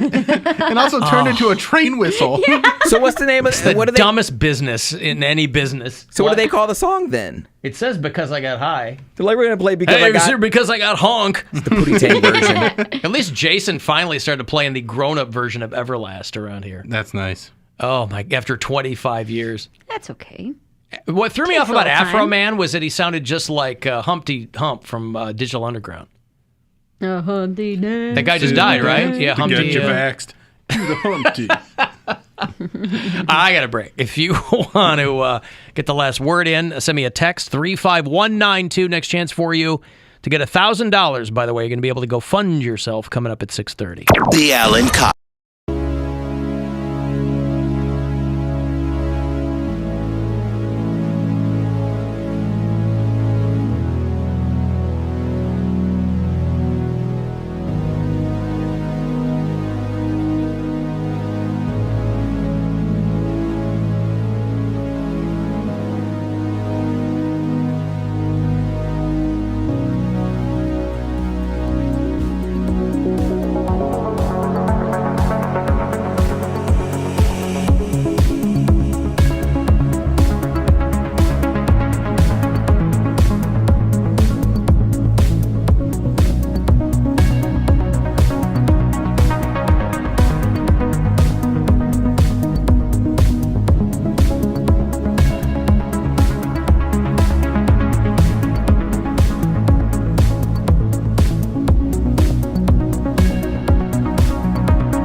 People's submissions for Vax rap songs to follow in Juvenile's footsteps. Vax, bitch, get out the way. That's a good one. Let me clear my throat. Return of the Vax. One of my favorite songs, Return of the Mac. Great song. That's a great song. Yep. Freaking Me by Silk. What was that? Pretty Ricky's. Remember Pretty Ricky? Ricky. Which one? Grind on Me? Oh, Grind on the Hotline. There was a bunch of that them. whole album was like a sexual awakening. And then they disappeared. And then never to hear from again. They weren't pretty enough to hang around. Pretty Ricky, man, that was a bomb-ass album. Ooh, I'm going to listen to that on the way home.